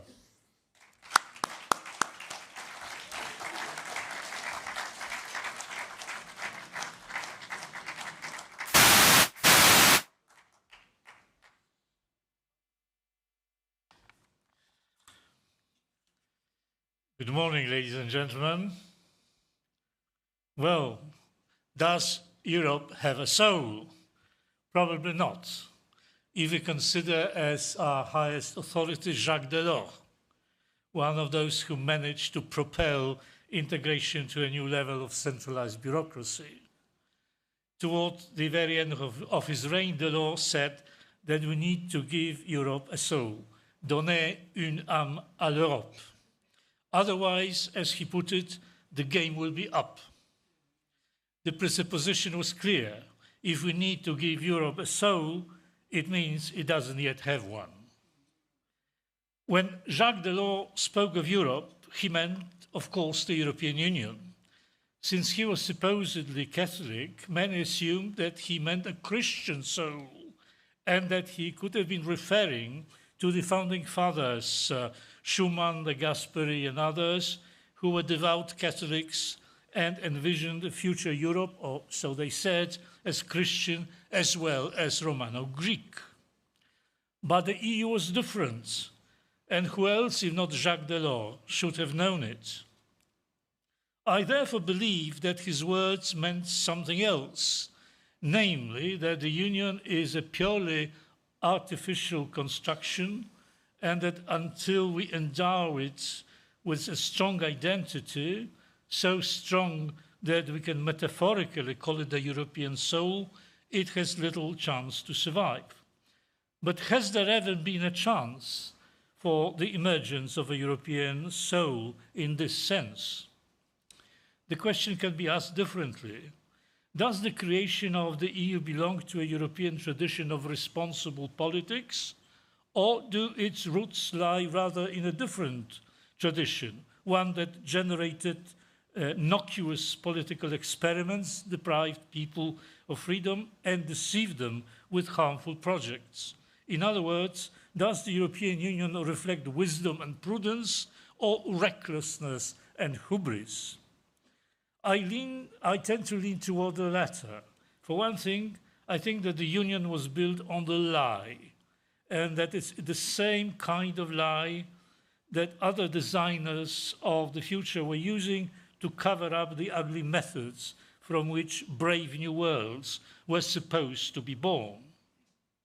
Let's take one of the key principles. Article 10.1 states, I quote, "The functioning of the European Union shall be founded on representative democracy," unquote.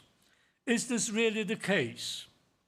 The first thing that comes to mind that contradicts the quoted sentence is the distinction between democratic and populist parties, which determines European politics today. The concept of populism is not mentioned in the treaties, and given its vagueness, it is difficult to provide a precise legal definition. If the practice of marginalizing the so-called populist parties were to have legal support, Article 10.1 should have read, "The functioning of the European Union shall be founded on representative democracy with the exclusion of populist parties." However, one could respond that anti-populist practices deviate from the principles and are not the principles themselves. But I submit that marginalizing the opposition is inherent in the EU system. In Article 1 we read, and I quote, "This treaty marks a new stage in the process of creating an ever closer union among the peoples of Europe," end of quote. Integration is thus presented as a one-way process, and since the union is to be ever closer, it is obvious that legitimacy is implicitly denied to those who reject the project of never-ending integration and do not wish for further centralization of the Union. And do the European nations truly want an ever closer union? Apparently not, because if they did, there would be no need for lying to them. The term Monnet method has entered the language to describe the formation of the integration process. Jean Monnet, one of the fathers of integration, became famous for saying that the peoples of Europe had no experience in the complexities of Europe's institutions, so it was justified for a small group of leaders to make consequential decisions without consulting the citizens. The idea was to prevent people from prevent people from noticing the changes made, and when the people finally discovered them, it would be too late, and they would have become accustomed to the changes anyway. The Monnet method, sometimes called integration by stealth, was widely accepted, though not acknowledged. But occasionally the truth spilled out. When following the rejection of the Constitutional Treaty in 2005, the Treaty of Lisbon was proposed, the former patron, Valéry Giscard d'Estaing, admitted with astonishing candor, that's what he said, all previous proposals will be included in the new text, but will be somehow masked and concealed, unquote. Indeed, these are not merely declarations. From the outset, the assumption was made that integration would divide the peoples of Europe into two groups: enlightened, self-proclaimed, enlightened leaders and the not so enlightened masses, on whose behalf decisions must be made to create an ever closer union.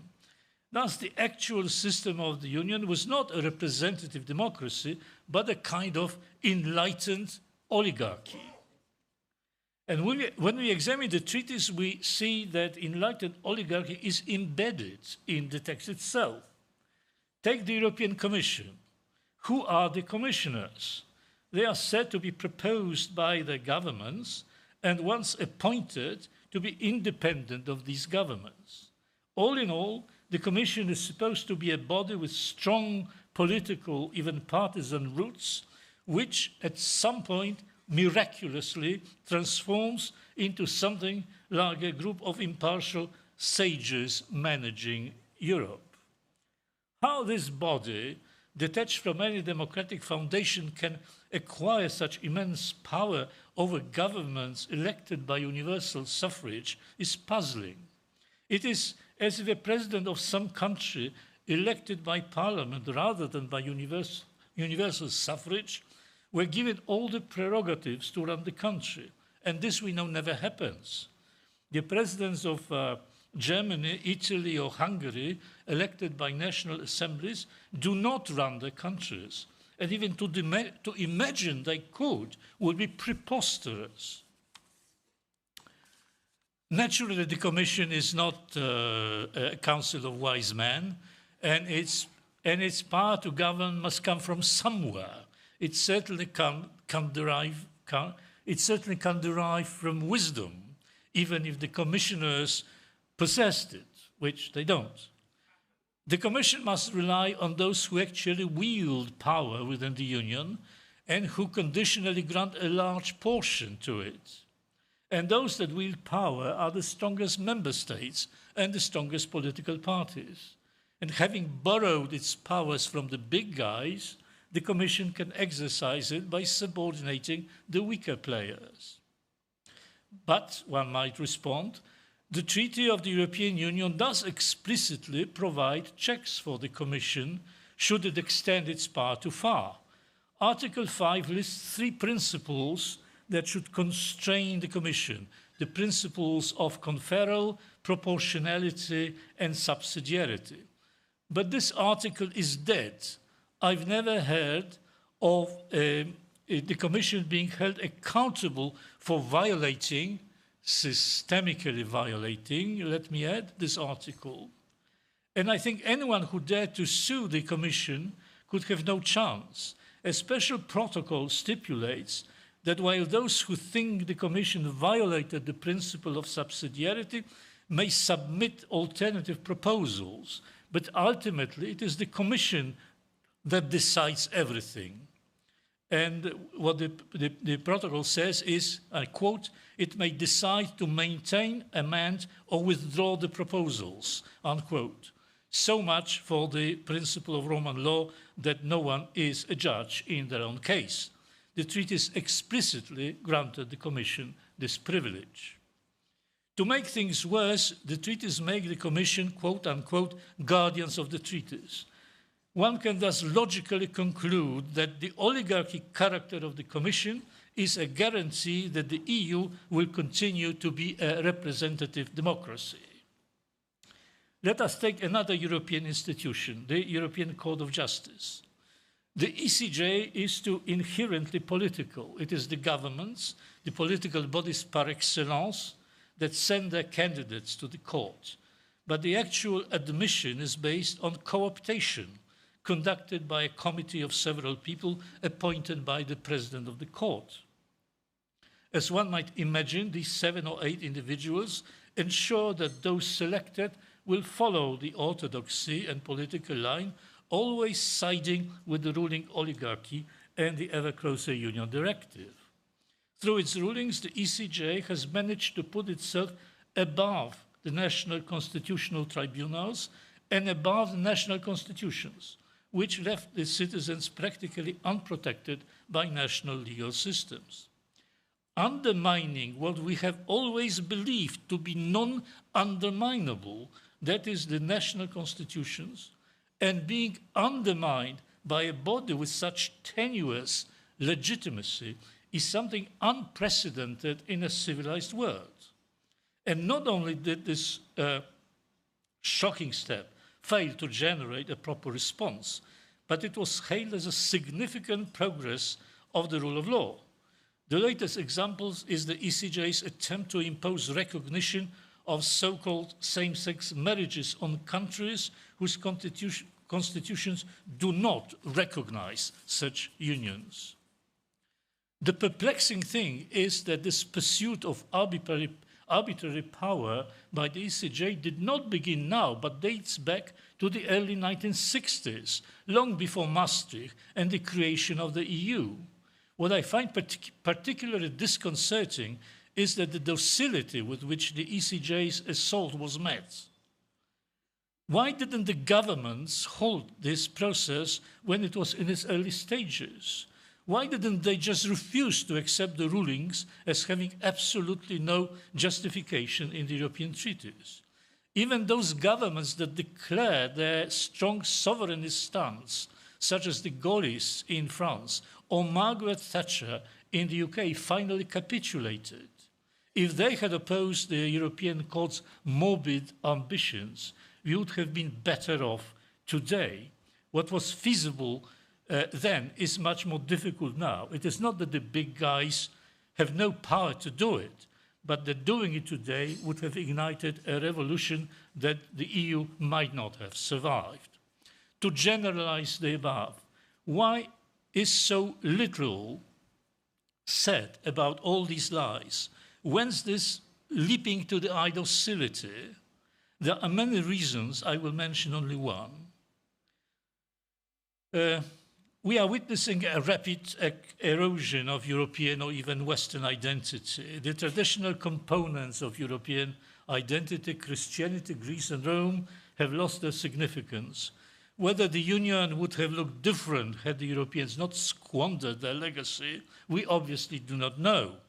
However, the fact is that after spurning it, they have created an identity void which various prophets of political movements have been trying to fill. The last 100 years or more provide ample examples. The oligarchy in charge of the European integration has been taking advantage of the existence of this void and attempting to create a new European man, believing that the old European one no longer exists.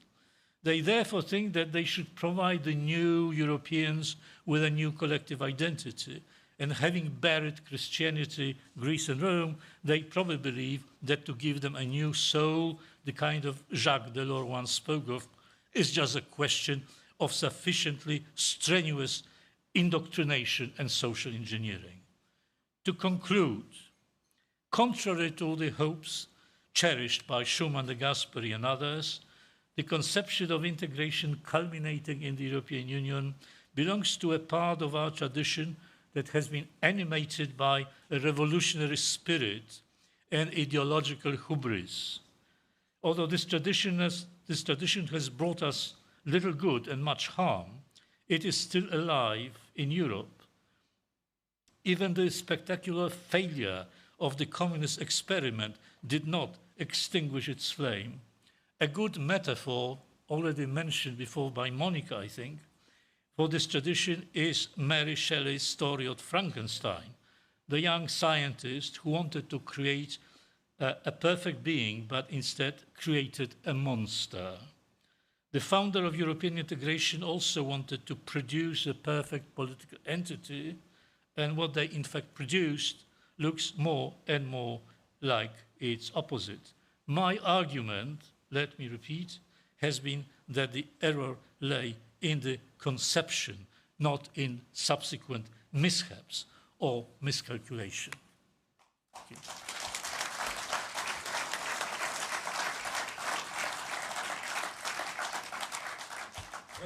Please come take a seat. We'll have some comments and questions. I've got so much. I almost want to colonize myself by having Richard next to me, but I'm sure all of you as well would like to throw some questions and comments in. So I'll kick off with something, but then please do, if you want to speak, come to one of the microphones. We'll get a couple of questions for our very distinguished guest.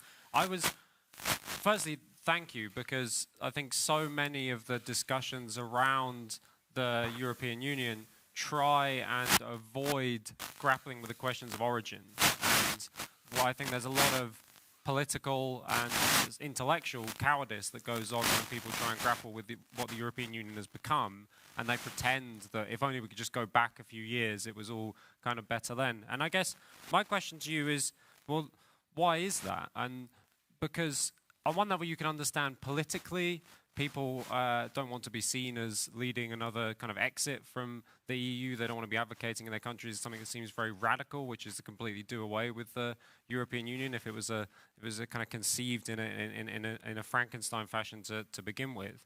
But I'm struck when I speak to people across Europe that even in private, even supposed patriotic candidates or parties or politicians in private will also say, oh, it'd be fine, we just need to go back a decade, 2 decades, 3 decades. What do you think it is that accounts for this kind of lack of, as it were, courage to get to grips with the foundation of the Union? Well, there's little that we know about the actual ideas or arguments formulated at that time. That is the language of the founders of the European integration. Is it not working? No. Sorry. Okay. But, well, no? It will work. Yeah, okay. Sorry about that. So, as I said, we do not know much about what was going on at that time, and there were several arguments, and the language that the founding fathers used was rather obscure, so you can find anything that you want, that the nations will exist or the nations will cease to exist. And then that it will be a European state or there won't be a European state. Or the concept European, the European Union or the states, the United States of Europe, was used by many people, and no clear meaning was attached to it. So those who are enthusiastic about integration believe that there was something great, right, morally good, and uplifting in the act of creating the idea of European integration. Also, we have to be aware that the Christian Democrats were not the only group that suggested the creation of integrated Europe. There were philosophers, writers. George Orwell wrote an essay on European integration. Ortega y Gasset also advocated European integration. There were rather, I would say, strange ideas. And last but not least, the communists, who became quite influential later on, as early as 1940s, right? They came up with this concept of a European state. And mind you, in almost every document you can read, there was inherent in this idea what later on was called Monnet method. That is, do not speak openly about the actual plans or how you want the integration to proceed. People should not know too much, because if people know too much, then the whole project will fizzle out. Great, thanks. Yeah, there are people that'd like to ask some questions to Richard. If you'd like to ask a question, please come to one of the microphones at the front. There's a microphone here, there's a microphone there, there's a microphone at the back. If you want to ask a question, please stand up and come to the microphone. If you'd like to ask a question, please stand up and go to the microphone. Thank you. So there's one at the front, and then there'll be one at the back. So please. Thank you for a so good, enlightening presentation. You dwelled upon an alternative reality. What would have happened if Europe, since decades, would remain faithful to its legacy of Christianity, Rome, and Greece? But we are where we are. My question is as follows. Well, in fact, it is a question asking you to comment on the speech by President of Poland, Karol Nawrocki, in Charles University in Prague 10 days ago. What he said there was that first, EU project should go back to its roots and step back to observing those Article 5, which you quoted. I mean, the proper reducing competences which were taken over by Brussels. And that would be a scenario of action within the treaties, but scaling back all the wrong things which you rightly indicated. Great. But at the same time, he indicated eventuality of going back from Lisbon Treaty to Nice Treaty, if you read properly two of his 7 points. So question is, please do comment. Thank you. Great, thanks. Why don't you address that quickly, and then we'll get or do you mind if I take 2, and then you can reflect a bit? Thank you so much. Yeah, at the back. Start speaking, and they'll bring the microphone up. Yeah. So, thank you very much. My question is, do we have a credible alternative? We have an internal debate. Now, we know that we don't want a federal state. At least many people, including me, I don't want a European federal state.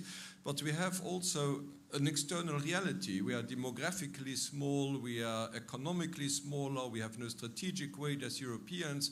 So what kind of Europe can we develop that it is still a credible and strong actor to defend our interest in the world, while at the same time preserving our soul, our identity, our national traditions? So is there a way, a credible alternative to that European Union that we have developed in the meantime, with all its mistakes and so on, and that we probably all want to reform? Thank you very much.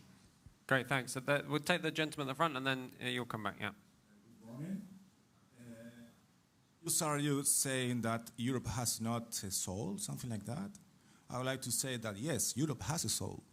The soul of Europe was the core of the concepts and ideas which shaped the modern civilization. Concepts such as democracy, human rights, freedom of speech, scientific method, tolerance. Without a doubt, the soul of Europe was a massive producer of talents around the continent and meaningful disciplines, sciences, arts, literature, music, philosophy, and so on. There is not other place over the world where mankind has reached this magnificent peak of us seen here. Considering the current situation and the new rise in AI technology, which will even have a stronger impact in the cultural decline, how does Europe adapt its own real identity to this day and age, not only to survive and evolve, but to be a light, a hope for other nations as historical has been? Thank you. Thanks. What I'm going to do, Richard, I'm going to take the last person who wants to speak, and then I'll give you 5 minutes to address all those questions. But I've noted them down as well, so I can prompt you if needs be. But yes, at the back. So I would be interested in your opinion on the most recent scandal regarding the European External Action Service, the corruption there, and Mrs. Federica Mogherini's role at the College of Europe and her arrest. So if you could comment on that, that would be great. Thank you. Great, thank you. So, you'll remember them, but if you want to prompt, I can go through them. But we'll begin maybe with the speech of Nawrocki. Well, the easiest answer is to the last question. Well, the fish rots from the head down, so what else is there to add? My argument was that there is not much you can do within the treaties as they exist now. It's true that the treaties have been were extended or sidestepped or violated, but there is little in the treaties that can prevent the big guys from doing it. The Commission or the strongest political players. With the Commission as it is, with the voting system in the Council, with the Parliament, which is a completely useless institution, which should be dismantled as quickly as possible. And I said that when I was an MEP, not that I'm no longer an MEP, and so it's difficult to make any move for improvement, and nobody is interested in improvement. No European institutions, and I think the big guys are even less interested in doing it. They are more interested in expanding the power, and there is nothing in the treaties that can prevent them from pursuing such policies. So the idea of going back to some previous stages of integration, of course, were superior to what we have now. But I just don't imagine how you can go about it. As in politics, you have to create a coalition, common interest, and exert pressure, right? And then start negotiations which might lead to a compromise. The problem is that we don't have such an agent, such a coalition that can pursue the policies of reforming the EU unless we have such a coalition, a group of states, organizations that can challenge the European Commission, that can veto the decisions in the Council. There is not much we can do. I was delighted to hear what President Nawrocki, President of Poland, said in Charles University in Prague. Not because I think it's feasible in the foreseeable future, but at least these things were said. And we have to be aware that words matter. especially that the European Union has managed to create a sort of verbal theater, self-congratulatory, right? Self-indulgent. Anything you said should be in favor of European Union. If you are not in favor of the European Union, you're a fascist, you're the enemy. So these things have to be said.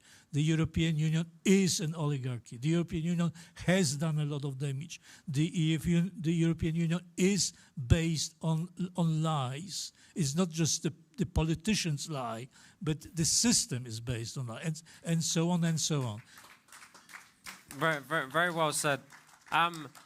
If I could then draw your attention to one of the other questions, which I think bedevils all us who have our criticisms of the EU and even fundamental ones as you do, which is this question of what could come after or next, even if first step, as I agree, is to begin to speak the truth about what we're faced with. But we also have to have, at least at some level, a position, a kind of picture of what we want to get to. I'm not entirely convinced that we really do need to club together because the world is really so dangerous, etc., etc. But I'd be interested in your view. What do we counterpose to the current status of the European Union?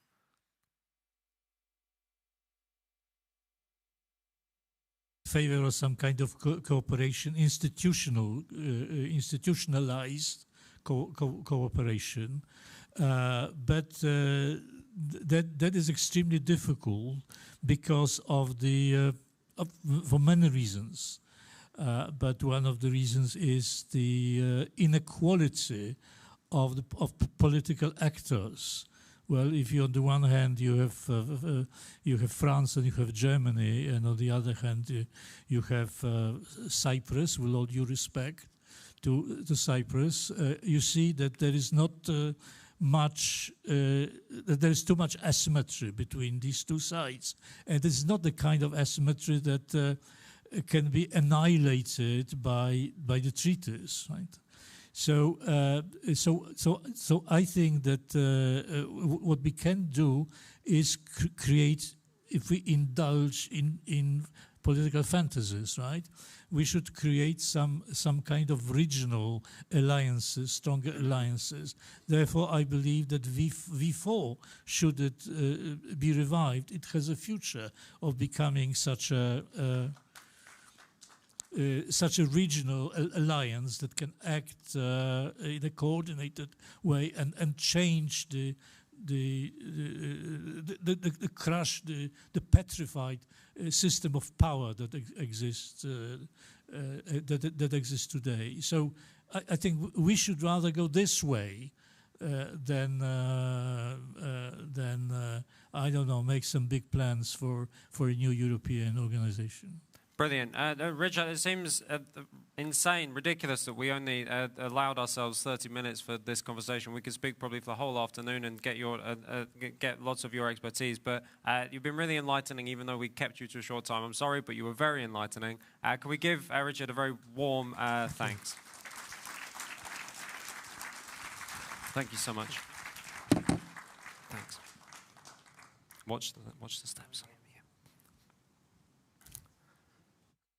So on to our next discussion, which is we've asked 4 people to come and give some introductions on themes that are actually very, very related to what we've just been discussing with Professor Legutko, because at the moment, I mean, Richard said that the kind of marginalization of critical voices is not just an accident in European politics, but is somehow intrinsic to the way that the Union operates and the way that the institutions of the European Union have developed themselves. And I think that's only becoming more and more accurate when we look at developments inside and around, as it were, the European institutions, the growth in European politics of lawfare, using the law to marginalize, sideline, ban, outlaw political opponents, but also institutional innovations inside the European Union and the European Commission itself, such as the democracy shield, which we're going to come to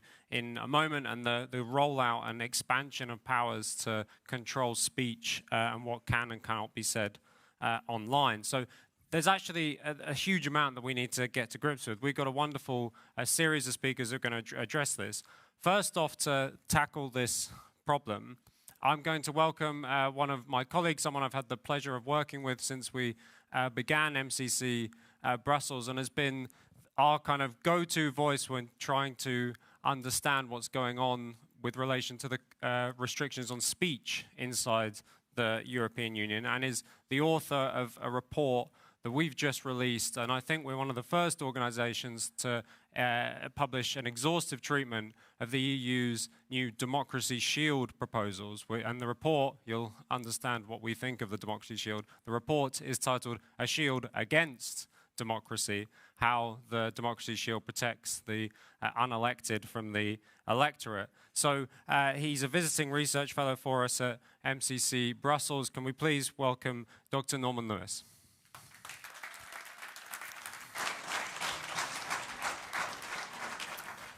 Thanks. Yeah, please. Well, thank you very much, Jacob, and it's a real pleasure to be here. Thank you, everybody, for coming. Trigger warning, what you're going to hear now is a lot of hate speech and a lot of disinformation. This has not been approved by the EU Commission, thankfully. So, ladies and gentlemen, if you believe what's happening in the world today, you would think that Europe is under attack, that there are hostile powers, malign actors, shadowy networks are undermining our elections, spreading disinformation, and eroding trust in democracy. And it's true, this is happening. But the real threat does not come from Moscow or Beijing or some troll farm in St. Petersburg. It comes from Brussels. It comes from Berlaymont. It comes in the form of the Democracy Shield that Jacob just mentioned, a system that is presented as the guardian of freedom, but which in reality functions as an operating system of censorship, manipulation, and control. That is really what this is about, and this is what I want to focus on. It's not about a shield to defend democracy. It's a shield to defend the unaccountable and unelected commission from democracy, from the electorate. This is a point that really must be understood. I think there are so many people and commentators who underestimate what is really going on here. It's a form of interference that is unprecedented because it uses the language of democracy. It uses the language of pluralism and all the values that we hold dear to do the exact opposite of what it's really intending to do. The critical point is that when we look at things like what happened recently in Romania, where the EU decides that because of a few fake TikTok accounts and trolls, that the election in the first round of a populist should be annulled precisely because it produced the wrong result. Because a populist gets elected, the only explanation they have for this is that the electorate is being manipulated through social media, through these troll farms or whatever. No evidence has been produced to this day of the hidden hand of Moscow or anybody behind the TikTok accounts. Nothing so far. Yet they annulled that election, banned the candidate, and then made sure that who won the election was their person. And, you know, this is a very serious intervention. What happened in Romania, to my mind, is the kind of democracy shield in practice. It's an electoral manipulation machine to ensure that the populist surge that we see across Europe, the genuine voice of people trying to find a new way of expressing dissent, concern about what's happening in Europe, whether it's to do with the Green Deal, immigration policy, economic growth, any of these things, is now being criminalized as something that is a security threat to the future of the European Union. It's this remarkable situation that we're in, that the unelected Commission now takes responsibility for defending democracy. I mean, does that not strike anybody as being slightly peculiar? Not only that it has created this entire network of unaccountable organizations, NGOs, university, academic research institutes, foundations, big tech itself. All the things that unite these organizations is that nobody has ever elected any of them. They never stand for election. They are unaccountable. And yet these are the institutions that are now being empowered to decide what is the truth, what is hate speech, what is disinformation, what we can say and what we can think. And one of the points that came out in the research that I did for our latest report was something that I found really chilling. And this is a project that is being organized with Google and the European Fact Checkers Standard Network, which is going to be the body that is going to oversee the new civil service platform, Fact Checkers, that is going to be set up under the Democracy Shield. They have a project called Pre-Bunking on Scale. You ever heard of the term pre-bunking? We know what debunking is. You know, someone says something, you say, no, that's wrong, or you prove that what they've said is just true, is not based on facts or whatever.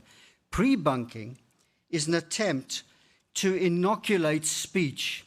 It's an AI-driven system that detects dangerous narratives before they spread and neutralizes them by preemptive counter-messaging. Pre-bunking sounds scientific, it even sounds benevolent. You know, we're going to try and inoculate people from the virus of disinformation. But strip away the jargon and you find the oldest political ambition in the world, to control what people think before they've had a chance to even think it.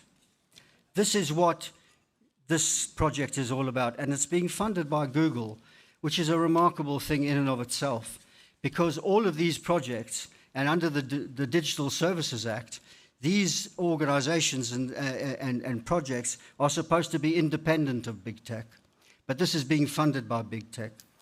The point about this is that this actually is a resurrection of a theory of psychological inoculation, first developed in the 1960s as part of the Cold War narrative, based upon a psychologist, William Maguire, who borrowed this kind of medical metaphor of vaccination.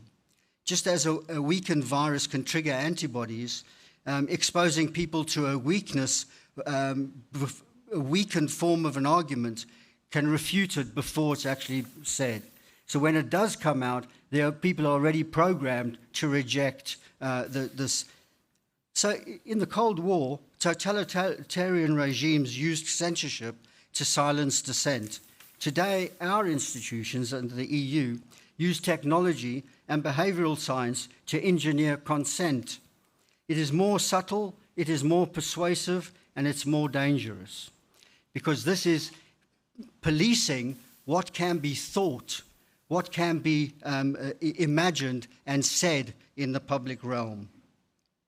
This is a project, the Democracy Shield, is of one project within a myriad of numerous initiatives that are coming from the Commission that are seeking basically to protect the European project from the people, from the rising tide of skepticism, of the delegitimization of the European project itself. And this is what the Commission are really attempting to do. The question in my last few minutes is, what can we do about it? You know, because what we saw in Romania, you know, is like the playbook. This is what the outcomes that they are looking for. I think the first thing to do is to be very clear. This is manipulation. This is interference. This is not benign. It is something that is going to impact everybody and their ability to stand in elections. The second is we have to expose it. Transparency is our line of defense. The fact that they are doing this indicates that they are weak, that they are not strong. And thirdly, we have to defend free speech and make free speech the critical element in all our political programs in order to make that the basis upon which we can enter into a democratic future. They might have a democracy shield. We need to build a democracy watchtower. We need to expose them all the time, not just in elections, prior to elections, to expose what they're really doing, which is to control us in our name, to prevent us to think and think of alternatives of a different way of organizing Europe. Thank you very much.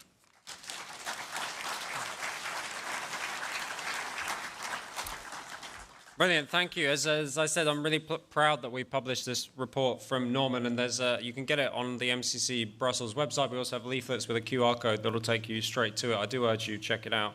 Our next address today on this topic will be from someone who we've got to know through our work and has been publishing for himself, and the organisation he's a president of, been putting out really brilliant work both on these topics and also related ones. But particularly the reason that we've invited him to speak is that very few people know the degree to which the dirty tricks that have been developed by pan-European NGOs when it comes to the question of what can only be called regime change. And this is what's gone on in Poland under the Tusk regime, and it's something that our speaker has been doing a wonderful job of exposing. So he's the president of Ordo Juris Institute. He's also an attorney. Please welcome Jerzy Kazlewski. Thank you.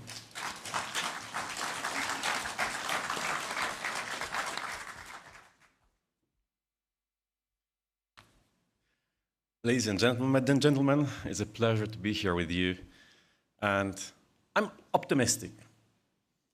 The forceful tightening of the hold on our liberties and political rights belongs to a typical category of pre-agonal spasms of dictatorship that has lost already its grip on the souls and hearts of the people. And that's optimistic approach. It means that EU liberal hegemony is dying in front of our eyes. It means that, even confronted with all its cruel might, we may still win in free elections against all the interference of the European Commission. And that's why I wanted to present you a Polish case of presidential elections and the Polish case of all the interference that we have experienced in the previous months. Because in some cases, such as Hungary, we are witnessing direct, blatant political interference of the European Commission in the national politics of EU member. A democratic elected government is targeted through double standards, weaponization of EU funds, weaponization of EU policies. We all know that. But interference also sometimes takes more subtle forms. Sometimes it is not an aggressive attack, but a selective blindness. A refusal to acknowledge obvious violations of the rule of law when they are committed by governments favored by Brussels. A refusal to defend the democratic rights of the opposition, or to safeguard media pluralism when the violators happen to be liberal forces aligned with the European establishment. This is precisely what happened in Poland in the months preceding presidential elections. Just imagine, just 1 year ago, Prime Minister Donald Tusk openly stated at the press conference that he will be operating under the concept of so-called militant democracy. As he admitted, this concept anticipates commission of acts that, I quote, will be incompatible or not fully compliant with the provisions of law. And so, by the means of militant democracy, a liberal takeover was implemented fully, aggressively, systematically, and with full support of European Commission. Let me briefly outline its 6 priorities. First priority, the media. The takeover of media began immediately. The Minister of Culture, Colonel Sienkiewicz, appointed new supervisory boards of the public media, which appointed new management boards, even though statutory law vests those powers exclusively in the independent National Media Council. That council was simply bypassed. To secure this capture of public media, they were subsequently placed in liquidation, giving the government full and direct control, transforming state media into a political tool. What shocked ordinary citizens was the symbolic moment during this forced takeover of public media. The broadcasting signal of public television and radio was switched off. This has not happened since the martial law in December 1981, when the communist regime sought to crush the solidarity movement. At the same time, new proceedings were initiated to revoke the broadcasting licenses of conservative broadcasting studios. Second priority, the courts and the judiciary. The Minister of Justice seized control of case assignment procedures so that the most politically sensitive cases could be directed to the most politically aligned judges. Presidents of courts were dismissed illegally. Judiciary disciplinary functions were taken over by government loyalists. And even the iron safes in the offices of National Council of Judiciary were torn apart to obtain disciplinary files. New procedures, so-called tests of independence of judges, were drafted to challenge the status of more than 3,000 judges of Poland nominated by President Duda. Third priority, criminal justice against the opposition. The offices of the national prosecutor were taken over by force. A new national prosecutor was appointed by the Prime Minister without the statutory required opinion of the President. Political investigations were turned into public spectacles. Parliamentary investigative committees were created, and key prosecution witnesses delivered testimonies live, without the presence of the defense and without the possibility of cross-examination.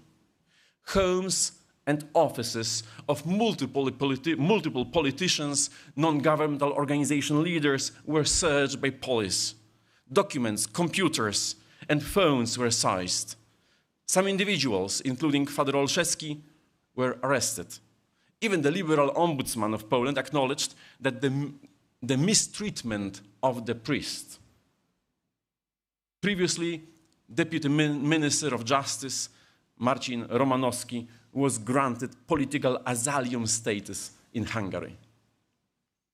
Fourth priority, Constitutional Tribunal and Constitutional Review. 3 judicial appointments to the Constitutional Court were declared invalid, just like that. Entire decisions of the tribunal were declared null and void by the government. Since then, Donald Tusk's government has ignored every interim order issued by the Constitutional Court. Militant democracy may not happen in a state of effective constitutional review. Fifth priority, the Supreme Court. The official action plan presented to the European Commission and accepted claimed that the reforms would strengthen the independence of Supreme Court, especially regarding the Chamber of Extraordinary Control. But no details ever materialized, as President Duda did not accept any of the proposed statutory solutions, each of them effectively meaning a capture of Supreme Court by the liberals. Liberal blitzkrieg reached a stalemate at this point, because its sixth and most important priority, capture of the office of the president, was still out of the reach. Let's stress this out. Throughout this entire process, the European Commission provided unwavering support to Donald Tusk. After months of blatant constitutional violations, the Commission declared that Poland was no longer at risk of any serious breach of the rule of law. President von der Leyen celebrated this moment, I quote, saying, "Today marks a new chapter for Poland." And we somehow agree.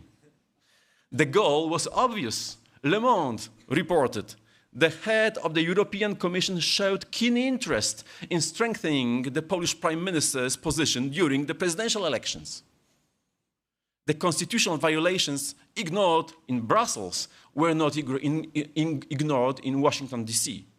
Congressman Brian Mast, chairman of the US House of Foreign Affairs Committee, wrote to the President von der Leyen expressing profound alarm over developments in Poland that threatened the integrity of its democratic processes.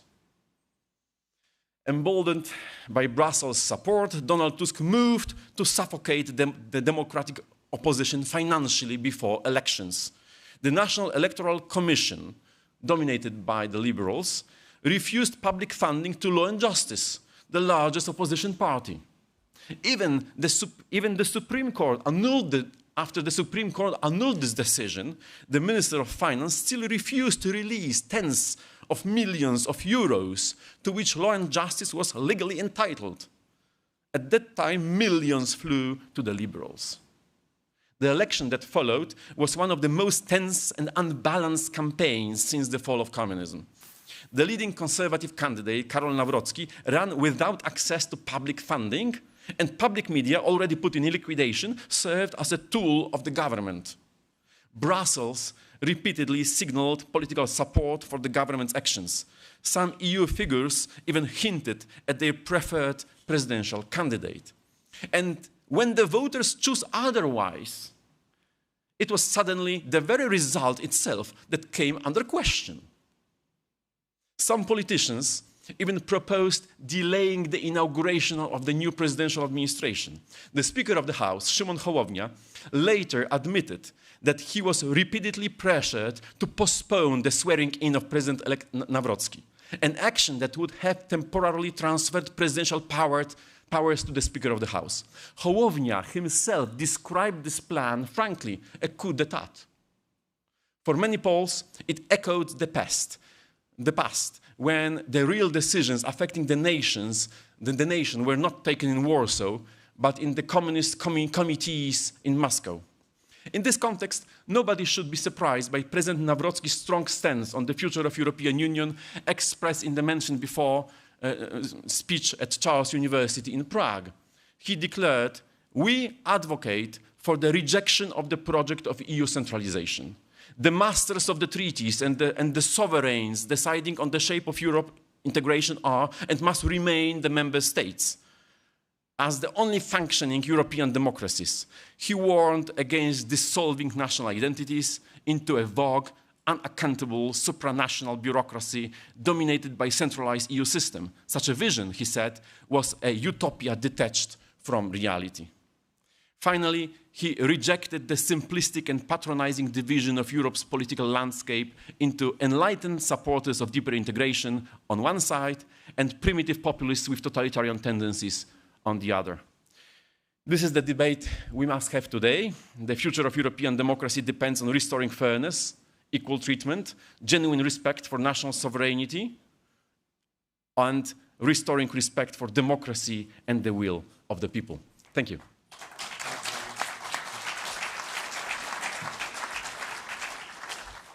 Brilliant, thank you. Even people like myself who follow these issues closely, I'm constantly amazed every time someone like Jerzy mentions a new fact or a new thing of how brazen the kind of attempt at regime change has been in Poland. So we're really grateful for that. Our next speaker is someone who, so when Richard Legutko was saying how ridiculous an institution the European Parliament is, I really agree. But on it, if it didn't exist, we perhaps wouldn't have met some wonderful people. There are very few of them, but they do exist in the European Parliament. We wouldn't have met this person maybe if the European Parliament didn't exist. She's been doing some really wonderful work exposing the attempts at speech control that exist in the European Union, and she has always been someone we're able to look to for a little bit of guidance on what actually is planned next in terms of their attempts to control speech and control democracy. I'm really delighted to welcome MEP for the Rassemblement National, sitting in the Patriots for Europe group, Virginie Giron.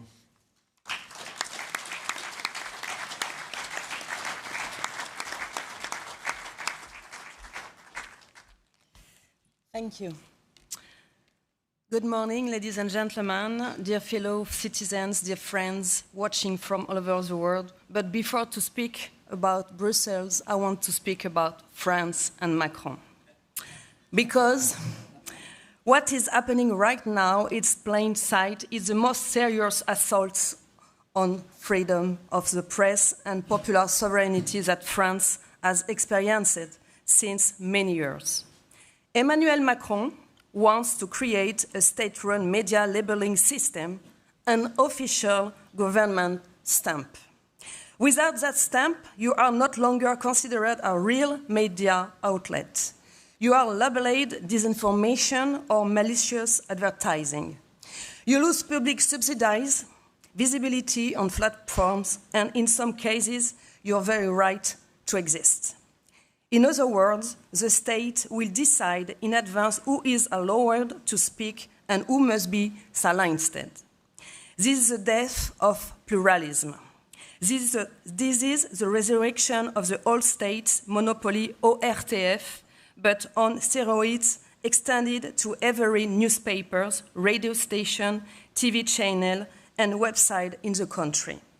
And who will hold the rubber stamp? Reporters Without Borders, RSF, an NGO that for years has obsessively targeted CNews, Sud Radio, Valeurs Actuelles, Livre Noir, Frontières, anything that dares think to the right of the liberation, while systemically sparing Mediapart, Le Monde, or France Inter, and they cross the line in the opposite direction. RSF, whose reports accusing CNews of lack of pluralism, were officially dismissed by the French regulator ARCOM itself in 2024. RSF, which already runs the Journalism Trust Initiative, with 130 criteria or trustworthiness that look suspiciously like 130 criteria of ideological conformity to progressive, pro-EU, open borders dogma. But make no mistakes, the French project is only the local branch of a much larger operation designed and funded here in Brussels. This is the second point. Because behind Macron stands Ursula von der Leyen and the European Commission. With the European Democracy Shield, this new tool against European citizens. A new ecosystem against who wants less federalism and more sovereignty. Another weapon is called the European Digital Media Observatory, the EDMO, now rebranded the European Centre for Information Resilience. Tens of millions of euros of your taxes to build a continent-wide network of official fact-checkers and picked by Ursula herself. And who sits in that exclusive club? AFP, 40% funded by the French state, RSF, the Pointer Institute, bankrolled by Google and Soros-linked Foundation, Pagella Politica, Demagogue, and galaxy of organizations that all share the same worldview, federalist, EU, pro-mass migration, punitive climate policies, and fiercely anti-populist. This fact-checker, until yesterday afternoon, the Commission opened an appeal for 6 million euros to create this new system.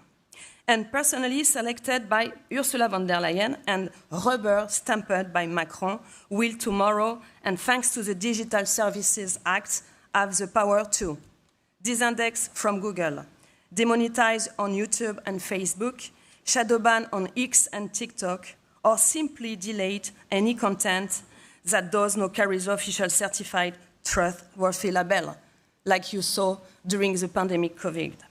And when I saw Power of Life on Death, I mean it literally. Look what just happened in Romania, the best example. A chilling preview taking place inside the European Union itself. November, December 2045. First round of the Romanian presidential election. Sovereignist candidate Călin Georgescu, critical of NATO and Brussels, exploded on TikTok and comes first with 23%. Immediate reaction. Romanian intelligence declassifies documents showing 25 billion fake accounts, cyber attacks from Russia and elsewhere, massive electoral manipulation. Under huge pressure from Brussels and Washington, the Constitutional Court annuls the entire election. It was the first time in the entire life of the story of the democratic election. Second round cancelled. New election postponed to May 2025. Georgescu was disqualified. Hundreds of thousands of Romanians take the streets shouting coup d'etat. And the European Union applauds. We save democracy. You heard that's right. A national election cancelled because the wrong candidate used the social media too effectively. TikTok. The very same people applauding in Bucharest today are building exactly the same censorship arsenal in Paris, in Berlin, in Warsaw, in Madrid, everywhere. Tomorrow, same fact-checkers, same resilience center, same logic of protecting democracy by preventing people from voting the wrong way. Meanwhile, back in France, the subsidized legacy media are silent, dead silent. Les dernières nouvelles d'Alsace, La Voix du Nord, Le Télégramme, Sud-Ouest, La Montagne, France 3, regional channels, not one editorial, not one investigation, no one word of alarm. Why? Because they know they will be the first in the line for the truth-worthy media, medal, and the hundreds of millions in extra subsidies that come with it. When the executioner is preparing the news for someone else, those about to be decorated keep quiet and wait for their reward. That's the point, ladies and gentlemen, what we can do. What we are witnessing is not mere regulation. It is a creation of a cartel of authorized speech, financed by your national and European taxes, run by an elected oligarchy, that my colleague mentioned it, Brussels, and militant NGOs, executed by a French president who, in final months in the office, wants to live beyond a permanent censorship machine. If we let this happen, in 5 years, there will be no more CER News, no more Sud Radio, no more independent website, no more MCC, no more YouTube or TikTok channels and their steps of outline. There will only be state-certified subsidies, uniform media telling you every night why it is perfectly normal for truth to be decided by Ursula von der Leyen, RSF, and Emmanuel Macron. So, I will say it without euphemism. We reject the Macron RSF label. We reject Ursula and Piquet and fact-checkers. We reject the European Centre for Information Resilience as the continent's faux police. We reject the cowardly silence on the taxpayer-funded regional press. And we reject that France become another Romania, where elections can be cancelled the moment the people vote the wrong way.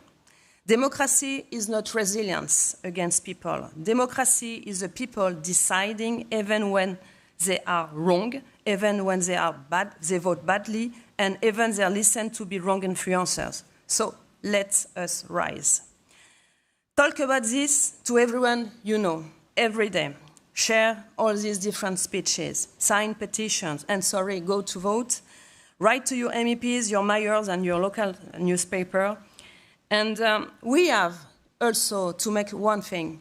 We have to fact-checker all these new fact-checkers. We have to do the same. You have to also create a new ecosystem like that, because for me and for you, I think, long live for a free press, long live for pluralism. And let's build another soul for Europe, the soul of freedoms. And long live for popular sovereignty and 1,000 times a no to the Macron, Bruxelles, globalist Ministry of Truth. Thank you very much.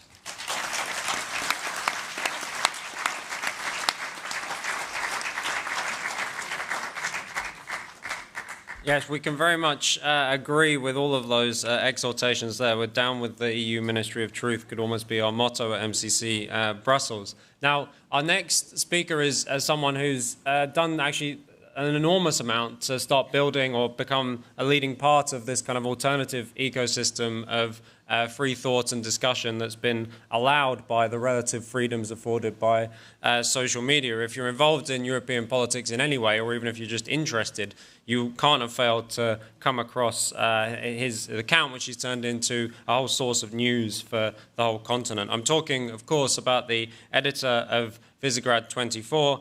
Please welcome Adam Stasnitsky.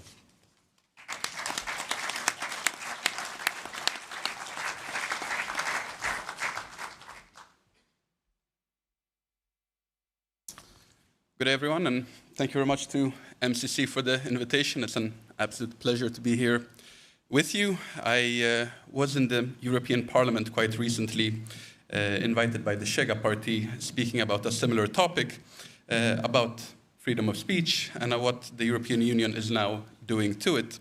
There they mentioned a report that they had done about how people perceive what is happening to freedom of speech currently, and there was one figure that really stood out to me.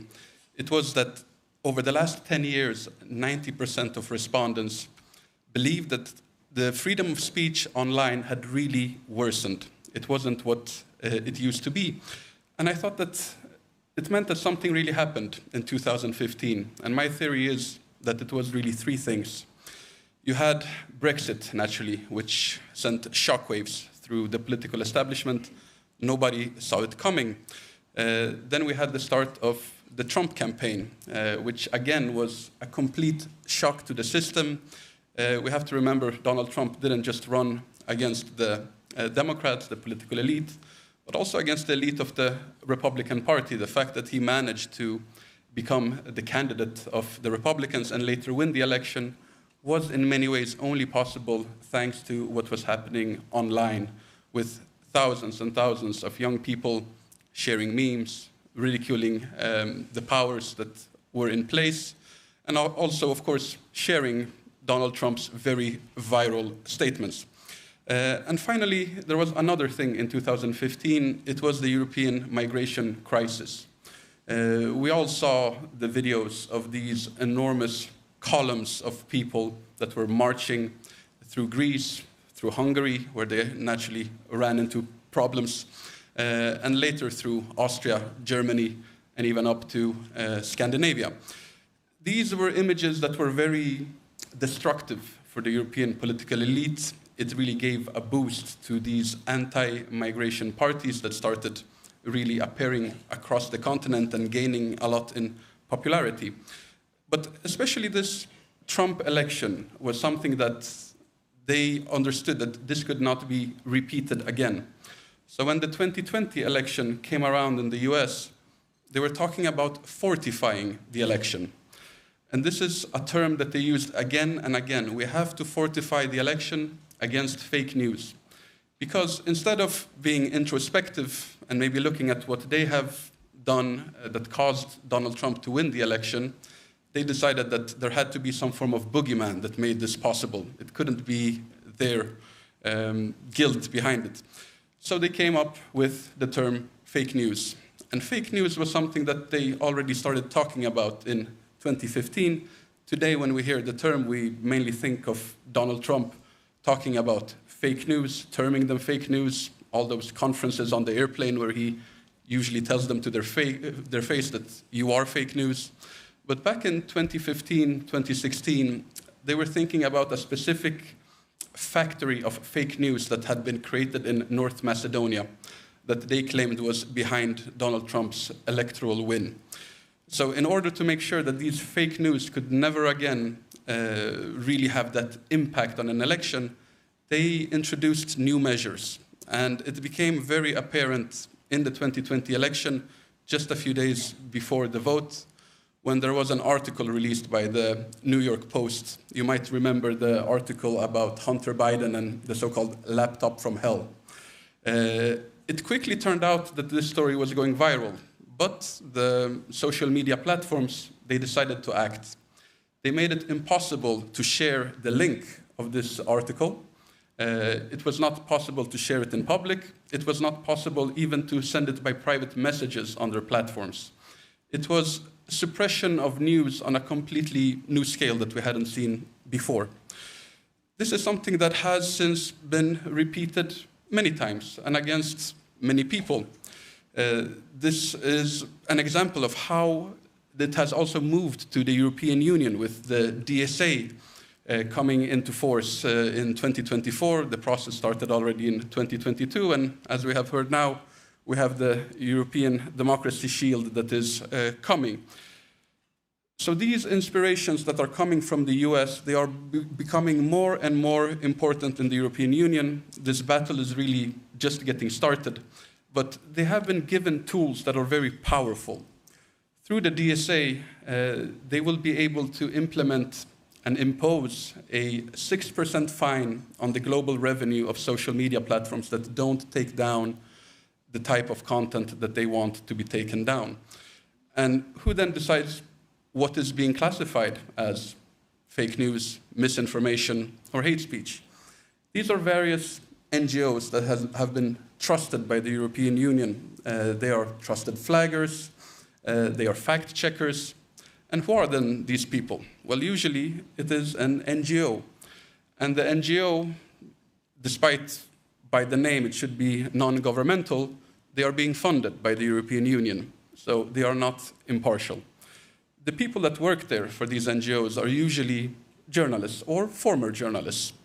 And if we look at the mainstream class of journalists, there is this study from a Swedish university from 2012 or 13, but not much has changed, where they asked thousands of journalists anonymously to say which was their favorite party. It turned out that 60% of the journalists favored the Swedish Green Party, but among the general public, it was only supported by 6% of the people. So this shows just how skewed these journalists are. When it came to the right wing in that survey, it showed that only 5% of those Swedish journalists favored a party on the right. So these are the people that will take down your posts, flag you, and remove your accounts. What is very sad is that when somebody is taken down in this way, when they lose access to their accounts, it's in many ways the modern form of a practice that the ancient Greeks used to have, ostracization. You basically become a leper to society. After your account is taken down, your voice is silenced. Often then follow other restrictions. You can get debanked. You can get completely deplatformed, that you're no longer invited to give speeches at certain events.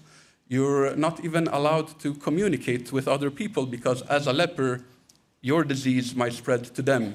If they interact with you, they could be next. They could get deplatformed next and then debanked.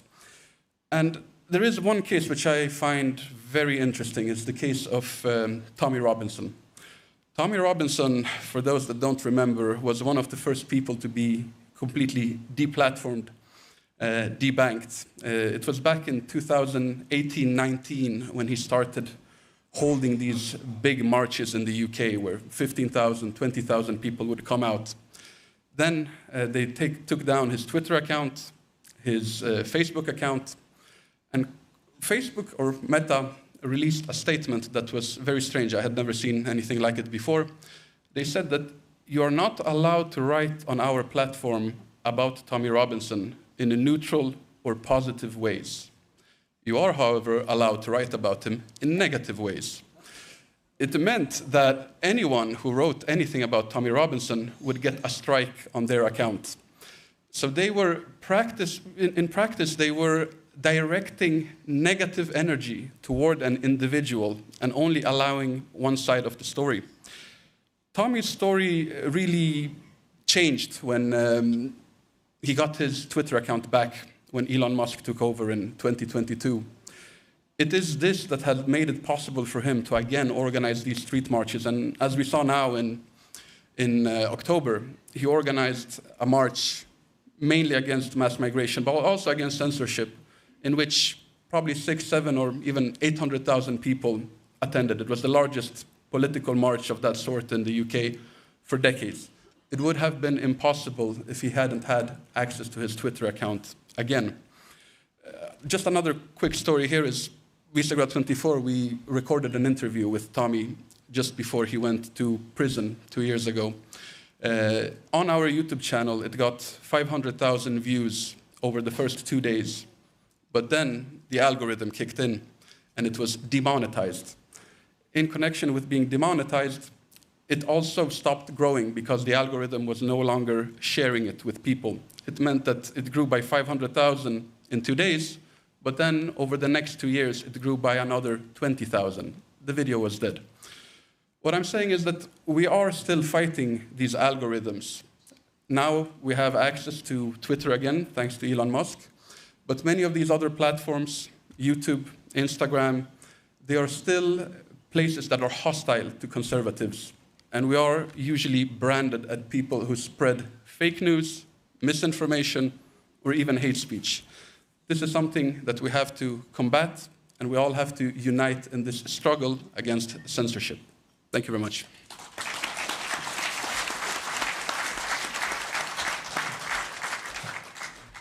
Thanks so much. Yeah, we've heard an awful lot. I want to remind the audience that questions and comments are an integral part of what we're going to be doing over these 2 days. So if you have a question or comment you want to come and put to our panel, or you want to hear a little bit more, please do find your way, stand up and go to one of the microphones, and I'll take you in turn. Are there a few people already who wish to speak? I see there's a gentleman coming to the front. We'll just start with the audience, and that would be great. So if we could start with this gentleman, and then if anyone else wishes to speak, make your way to the microphone. Yeah.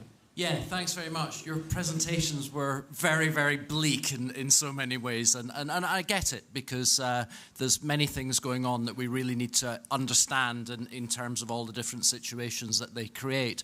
But one of the things that struck me most that was said was actually the first speaker in the point near the end, where you said that this is happening from a position of weakness, which I think is quite interesting and sort of raises a question, because what you're essentially saying, it seems to me anyway, is that the authoritarianism that you've very brilliantly described is generated by a lack of genuine authority amongst many of the institutions and parliaments across Europe. And I just wondered, in all of your estimations, surely that creates some opportunities for a genuine populist response to some of this? And I just wondered if you could maybe reflect on what are the opportunities that are available to us, because it seems to me that the battle for free speech won't really be won at the level of the state, but it'll be won amongst the public and building a popular appetite for free speech.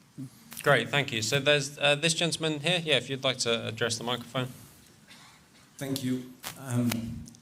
I think it's very good to focus specifically on the machinery of cancelling free speech and all that. So thank you to all the speakers. I think we should also realize that actually I think it's much more powerful already than we realize, much more widespread.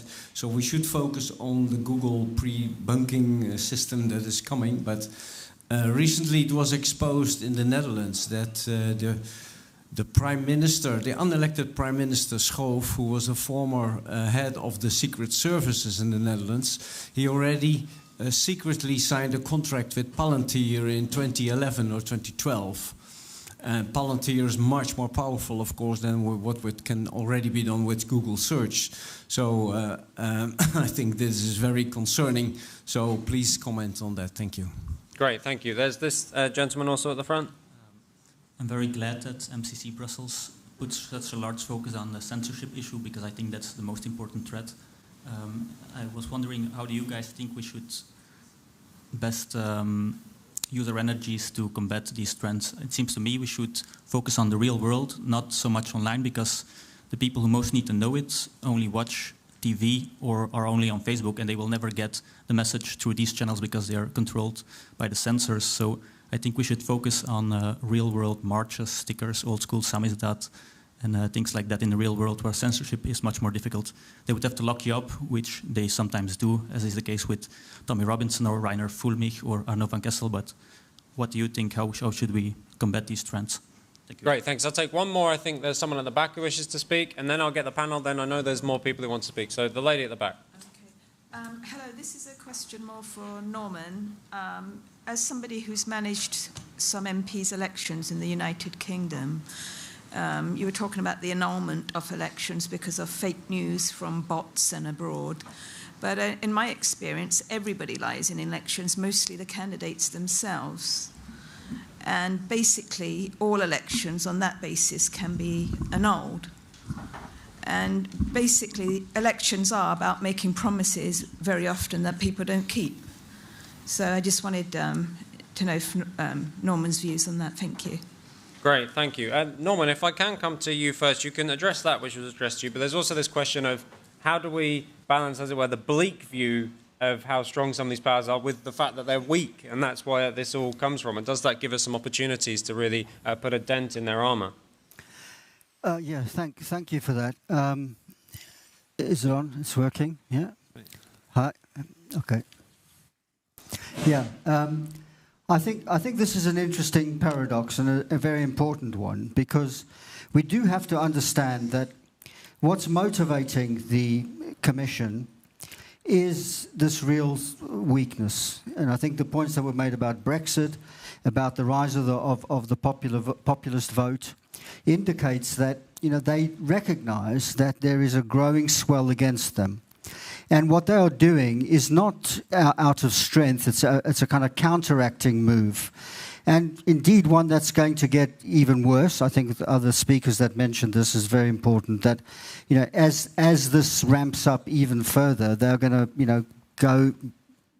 They've been stepping this up since 2016. Over the last decade, they have ramped up to the point now where we've got this democracy shield.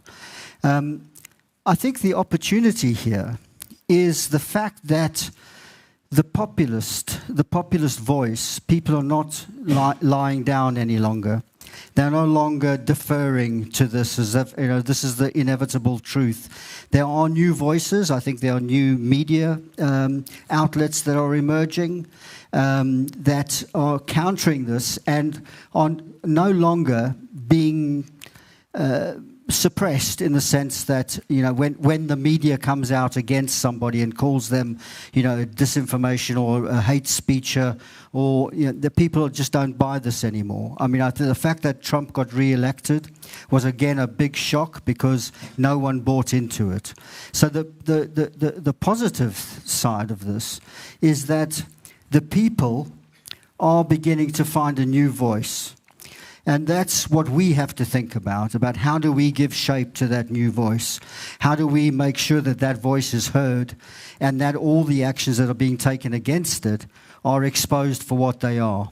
And that just means we have to be vigilant. I mean, this is a 24-hour-a-day job, that we all need to collaborate to create what I said, this watchtower, to bring to light in the public realm what is really going on here. And I think that way we can give shape to this new resurgence of a new voice that is beginning to oppose all of this.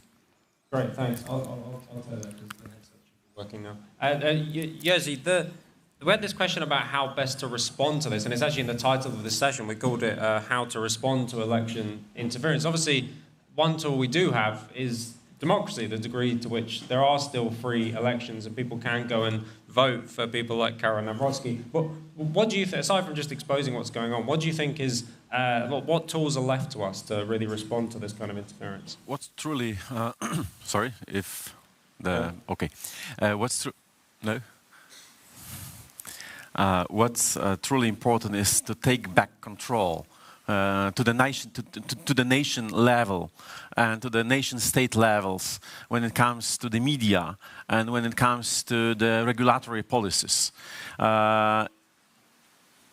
It is just an opportunity now when we experience all those aggressive tactics of the left against the freedom of speech that we already mentioned in the previous presentations. And if we, as the conservatives, are facing those radical, aggressive attacks, at the same time, we are speaking on behalf of freedom. It's much more convinced position than any other to be taken in the public debate. Just like in the 80s in Poland, when the opposition against the communist regime were trade unions, speaking on behalf of the people, speaking on behalf of freedom of speech, speaking on behalf of freedom of religion. And it was also the same reaction of the communist regime then. It was invoking of the force against the people.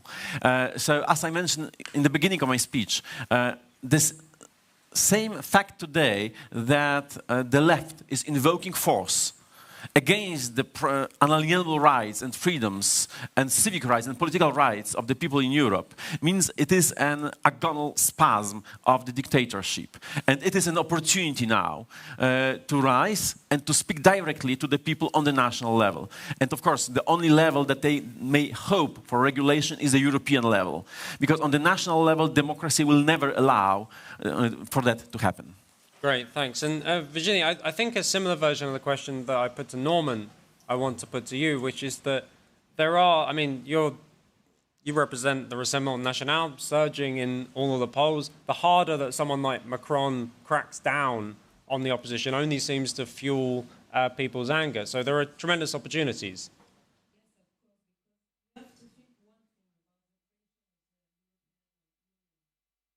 Just to add, the vision create one state, to create one president, to create one citizenship.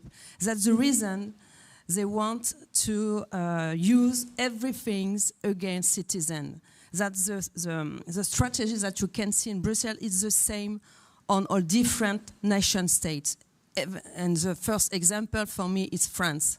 Macron and Ursula as together to build this new Union European. That's the reason they use different tools to pretend that it's for you to protect you against populism, against some states that they want to conserve sovereignty. The first example is Hungary, after Poland, sorry, but now congratulations, you are resist against this. But France will be the next example because we have a new election in March, municipalities, but the new step it will be in 2027. But as you know, everybody knows, they banned Marine Le Pen to go to the election. It seems the same thing that we saw in Romania. That's the reason how we can manage this. We have to, our work is there because I'm MEP. It's during the commission. I read every different reports. It's crazy, I promise you. When I saw that, sometimes I make some video after that because you have to see that. The only thing at the end, they are more transparent about that. You can see every report on the online and take some time because it's very amazing. Just one example. To create this democracy, European democracy, they use one word. Normally, they protect against disinformation. They're supposed to protect against hate speech. But now they use a new word to protect European values. Mm-hmm. But what is European values? Now, if you are not with this kind of European values, they can ban you, they can censorship you, they can also cancel an election. It is a new step. And because they want to protect you, that's the word, to protect the citizens and democracy, they use this kind of tool. But the response that we can make is goes to the national election, speak aloud, and also I think it's an opportunity for all the populist or sovereign party is to be together, to continue to be together, to create an ecosystem with alternative media. And me, I took this thing, it's no, at this time, I don't go to the media mainstream. It's my choice because I say, okay, since the people want to have another view, they have to go on my channel, on my platforms, because I think it's the first step than to open the eye to the other citizens. We are more and more every day. That's the reason they are crazy in this moment. That's the reason they want to make a stamp to the media, because they can see all the people are now very réveillés in French, very aware about that. Yeah. Awaking, yes, thank you. Yeah, and Adam, I guess you're an example of the fact that there are tremendous opportunities out there. You've had such success building Visegrad 24. It's become somewhere that people would look as much as, say, Politico for what's going on in European news. So there's tremendous opportunities. There are opportunities, but I also want to caution against exaggerated optimism. I don't see their attempts at censorship to come from a position of weakness. It's actually a position of strength. If you manage to cut somebody off from the internet, from various platforms, you can still end somebody's career today because so much of the information flows are simply on the internet. I mentioned Tommy Robinson when they cut him off back in 2018. That was the end of him for 4 years. He was not visible anywhere. He couldn't really do anything for the next 4 years. Another example is Milo Yiannopoulos, that was really a rising star of the conservative movement in the US. But he was also banned from Twitter. And when that was taken out, his career really ended. And it hasn't really recovered even after he got his account back because simply the momentum was gone for him. So once the censorship is in place, it can really be something that then stays there for decades. If we just look at dictatorships in general, for example, in Cuba, they have now been entrenched for almost 70 years. In Iran, the Islamic regime has been there now for 50 years almost. Once the dictatorship is imposed, it's very difficult to shake off.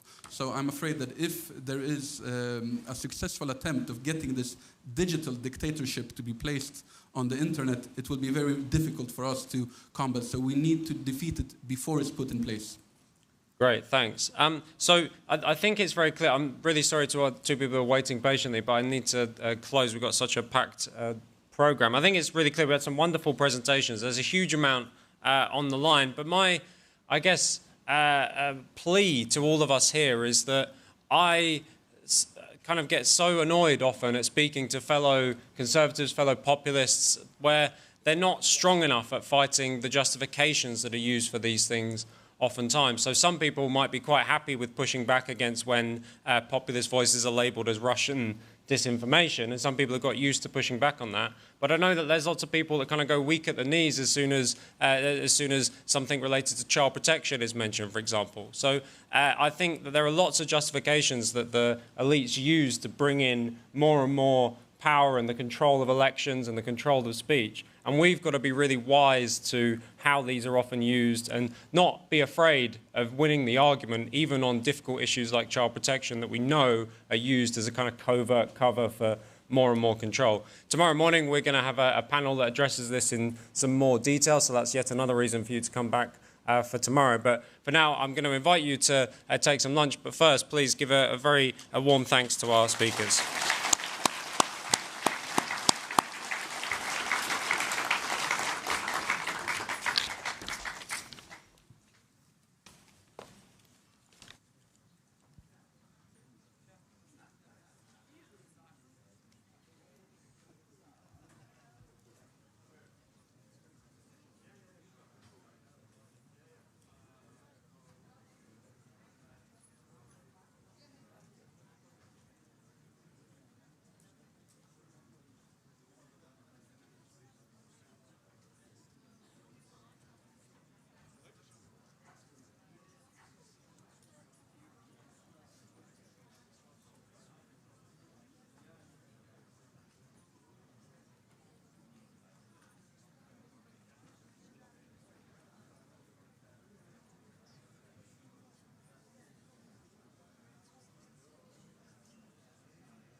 Okay. Ladies and gentlemen, please, we are about to start the afternoon sessions. Please get back to your seat.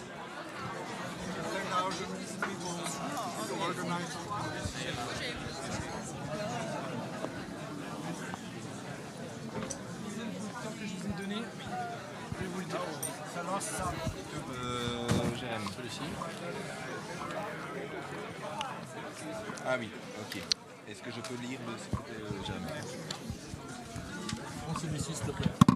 Ah oui, magnifique. Il y en a un autre, c'est nickel. Non, c'est pas le bon, ça c'est... Je m'excuse, attends. Non, vas-y, prends celui-ci, c'est cool.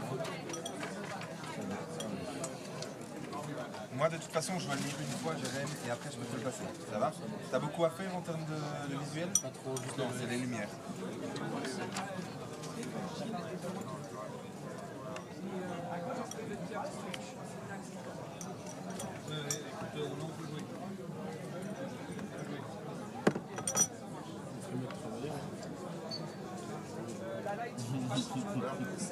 Ouais, on peut diminuer. Coupe derrière toi, Jérém. Derrière toi, ouais. Ça, c'est la première chose à faire. Tu mets à 0. Le plafond. Ouais, magnifique. Et... Non, non, non. Ouais. Il n'y a pas de, vidéo. Hein. Non, il n'y a pas de vidéo. Yes. Là, direct. On est bon. Lève le pupitre comme ça. Ouais, je fais un fade-in. Non, mais fais un fade-in plus court. Il y a de mouvements au niveau chaise, demande Paul. 5 chaises, c'est bon. 5 chaises. C'est bon. On veut un timer pour le premier?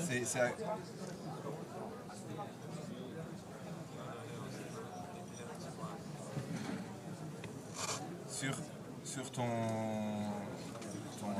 ta conduite, tu as mis à 14 heures 2 chaises et une table basse. C'est une erreur, je barre. T'inquiète.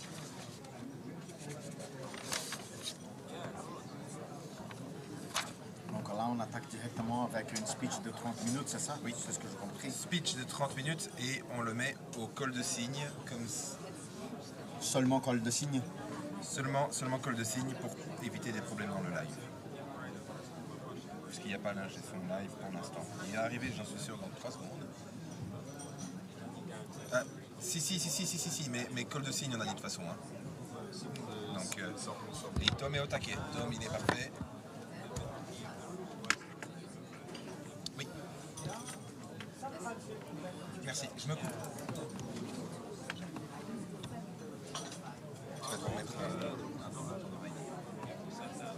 Il y a d'autres personnes équipées avec le micro? Quoi? Il y a d'autres personnes équipées avec le micro ou ça va être qu'une seule? Pas tout de suite. En gros, il va parler pendant 30 minutes. Tiens, toi tu prends ça. Ils vont parler pendant 30 minutes. Ok? Donc pendant ces 30 minutes, on équipe. Attends, on fait comme ça. Attends. Merci.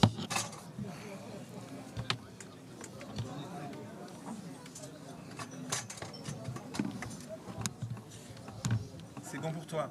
Moi, pendant tout le temps où il est sur scène, pour être serein, je vais monitorer. Et toi, tu mixes. Ouais. Ça va? Je peux m'asseoir? T'as besoin d'une chaise? Non.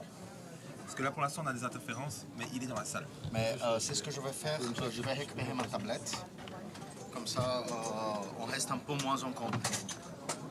So, ladies and gentlemen, welcome. Please do come and take your seats because I've got the tremendous pleasure. Please come and take your seats. I've got a real tremendous pleasure to welcome someone who you're all definitely here to see and will not want to miss. And it's a real pleasure to be able to introduce.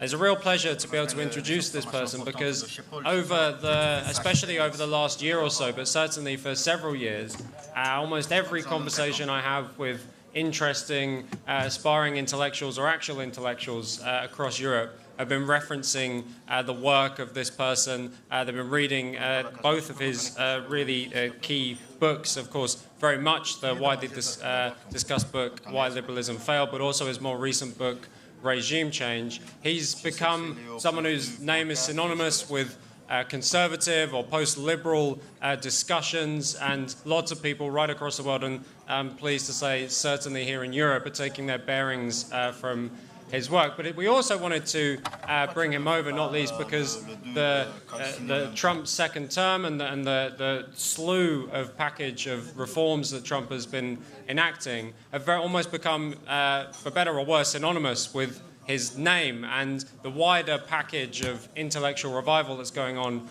the American right, which lots of us here in Europe are watching very, very closely, is, as I say, kind of almost inseparable with the work of this person. So it gives me a huge amount of pleasure to introduce someone who I know is going to be already known to all of you to deliver our keynote address today. Please welcome to the stage Patrick Deneen.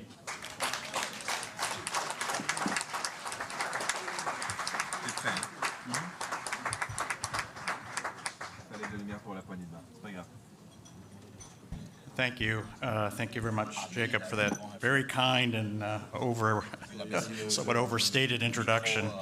I'm just a little college professor from South Bend, Indiana, which is not a place you want to fly from to Europe on the first or second day of December. I'm not going to speak about the books that were mentioned, nor my enormous influence apparently over the current administration. I want to get a little, since I spent much of today at 30,000 feet. I was thinking a little bit from that height.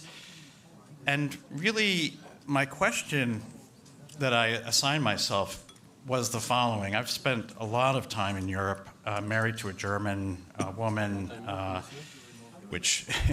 You want to talk about European lack of self-confidence, there's the sort of ground zero. But how did it come to be that a civilization of so great an achievement, so great an expanse of artistic, architectural, political, civilizational achievement, today finds itself so deeply in the depths of a kind of lack of self-confidence, a kind of self-doubt, and even, dare I say, a kind of self-loathing. And in this sense, it really seems to me that the theme of the conference on the soul of Europe seems quite right to me, and I thought I'd spend a little time reflecting on what is the European soul? What is the soul in Europe? And why is that soul seemingly so deeply ill today? The European soul, if we can term it in that way, and it is a distinct form of soul, it's a distinct idea of the soul as distinct from other concepts of the soul that exist in other civilizations, of course arose as a consequence of Christianity primarily, which holds that all human souls share an equal dignity, created in the image and likeness of God. This is, of course, a constant refrain one will hear, especially on the American conservative right, that emphasizes the inherent dignity of every human life when we speak about such issues as abortion, as issues such as euthanasia, that every human soul has an inherent and inviolable dignity. But there's another side to the European soul, which is that dignity exists. It is given. It is a gift and a conferral of God. And it cannot be destroyed or diminished by any outside source, neither torture, nor slavery, nor debasement, nor even unequal stations in an aristocratic society, for example, lead to the debasement of one soul as compared to another soul. But we can debase our own souls. The consequence of our own choices can lead to the debasement of our own souls. So while we have equal human dignity, nevertheless, we can in some ways compromise that dignity. And one of the great foundational texts of the European tradition, of course, is none other than Dante's Divine Comedy, which treats deeply and profoundly this topic, the degradation of the human soul that Dante encounters with Virgil in the Inferno and ascends ultimately to Paradiso. This understanding of the European soul then gave rise at its heart to the greatness of European civilization. In order to prevent the degradation of the human soul, Europe developed a series of what Philip Rieff, the social theorist, sociologist, social psychologist Philip Rieff, described in his 1966 book, The Triumph of the Therapeutic, that great civilizations, such as the European civilization, consist in a series of what he called interdicts. Interdicts, thou shalt nots. All great civilizations require some degree, some formation of interdicts, thou shalt nots. And these forms of interdicts vary from civilization to civilization, but all civilizations share them. Philip Rieff also argued that all civilizations, if they're going to function, have to allow for occasional organized remission of the interdicts, right? Occasional loosening of the interdicts, with permission, with a kind of sanction. If you've ever experienced Mardi Gras or Carnival, those kinds of events, you will have experienced remission from interdicts. Of course, when every day is Mardi Gras on Bourbon Street, you are living in a world of complete remission. And in fact, that really turns me to the recognition that the interdicts that existed for much of Christian European history were the interdicts that addressed the great 7 deadly sins identified from the earliest years of Christianity: lust, gluttony, greed, sloth, wrath, envy, and pride. And yet, if we think about those interdicts, or the interdicts that existed in relationship to those 7 deadly sins, what we have to recognize is that today we have undergone a kind of radical revolution. The modern world has redefined most, if not all, of those sins today as virtues. As virtues, as desirable qualities, those aspects, activities that we ought to pursue. Well, we'll begin with the first one and most obvious one, lust. You can't walk down a street today without having whatever your propensity to lust stimulated. Advertising, television, whatever's on the internet. Just every corner that we face, every aspect of life is suffused with the release of lust. And this is closely, of course, related in advertising to the promotion of gluttony. Consumerism is, you could say, the way in which gluttony manifests itself today. Lust is indeed tightly bound to the way in which we promote gluttony in our world today. Greed, the third of the great deadly sins, is one in which we live daily. Money becomes, and the accumulation of ever more money becomes the highest, and in some ways, in some places, the most exclusive form of value. Perhaps the most difficult and challenging of the great 7 deadly sins that we face today, and I think is perhaps deeply and profoundly situated in Europe today, is acedia, sloth. This sometimes means laziness, but it has a deeper and wider meaning: resignation, lassitude. One definition describes it as a habitual disinclination to exertion, not exerting yourself. Affectlessness, boredom, apathy, indifference, a kind of a life-led doom scrolling, and I see you out there doom scrolling with your phones. One other definition of acedia or sloth is the lack of feeling toward the world and the people in it. This is one of the great sins of our age, but one we are deeply enmeshed in. The fifth of the great 7 deadly sins, wrath. Well, we've just gone through a period of time in which the entire Western world, including, of course, Europe, has been organized around the great sin of wrath.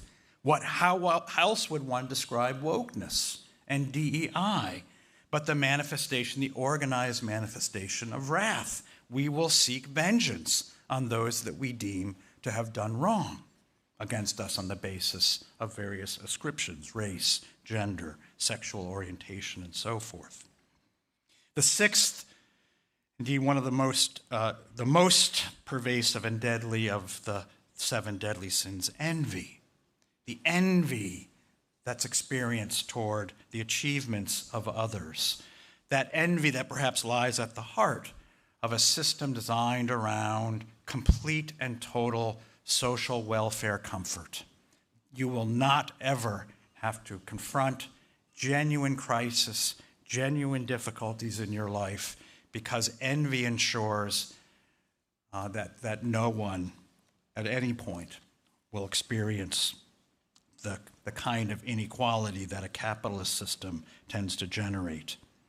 And the 7th of the deadly sins, pride, what the great thinkers in the Catholic tradition described as the root of all of these other sins, C.S. Lewis described as anti-God.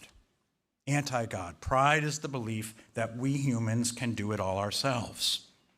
Pride is the belief in human dominion and control and power. And in some ways you could say that, for example, the crisis today that's described in climate change, the various crises that we experience today, are certain expressions of pride. The belief that we human beings cause this and we can control it. We actually have the ability to control the consequences of our own pride. So we've undergone a revolution in which what was once regarded as the 7 deadly sins around which a civilization would organize itself to seek to tutor us, to avoid enmeshing ourselves in these 7 deadly sins, to a civilization in which we have come to celebrate them, embrace them, and organize our world around them. So in the first place, we could say a revolution occurred in Europe, going back hundreds of years, which sought to displace these old 7 deadly sins, to release, to allow for remission, complete remission, ongoing and total remission of all of these 7 deadly sins, with the belief of those who originated this revolution that we would be free. This is the origins of the liberal project. We would be free from all of the efforts to control our lusts, our gluttony, our greed, our envy, and so forth. We would be free from all of the institutions, marriage, family, that, of course, is the central way in which lust, right, seeks to be reduced, channeled, controlled, minimized, that we be released from such things as family. And the belief was that, therefore, we could live in an interdictless world, a world without interdicts, a genuinely free world.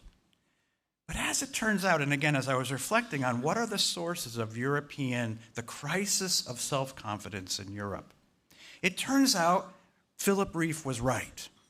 There is no civilization that exists without interdicts. And the overturning of the old interdicts simply led to the rise of a new set of interdicts.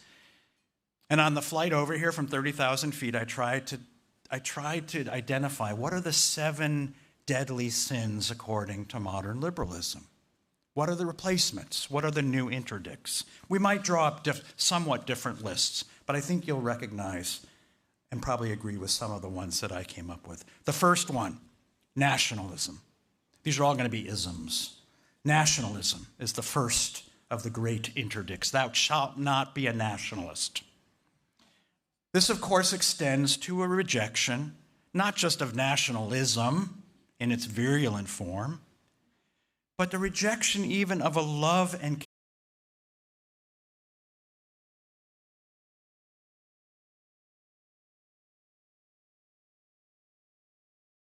what we have been and what we could yet still be as fundamentally the new 7 deadly sins. Now, it's necessary and right that we recognize where those are actually sins, but that we reject their radicalization and the effort to turn them into forms of self-loathing. So while today's Europe, it seems to me, is pervasively in the midst of this kind of organized self-loathing, yet paradoxically, What's needed today is a form of one of gluttony. There comes to be moderation, especially moderation in material things, moderation also simply in the love of money, and an appreciation, rather, for the things that really matter. Relationships, honoring the memory, honoring the generations that precede and follow us. In taming greed, we develop the capacity for charity, for liberality, the better form of liberalism, liberality. Perhaps one of the great challenges divided and politically paralyzed by an elite class that trusts Brussels more than its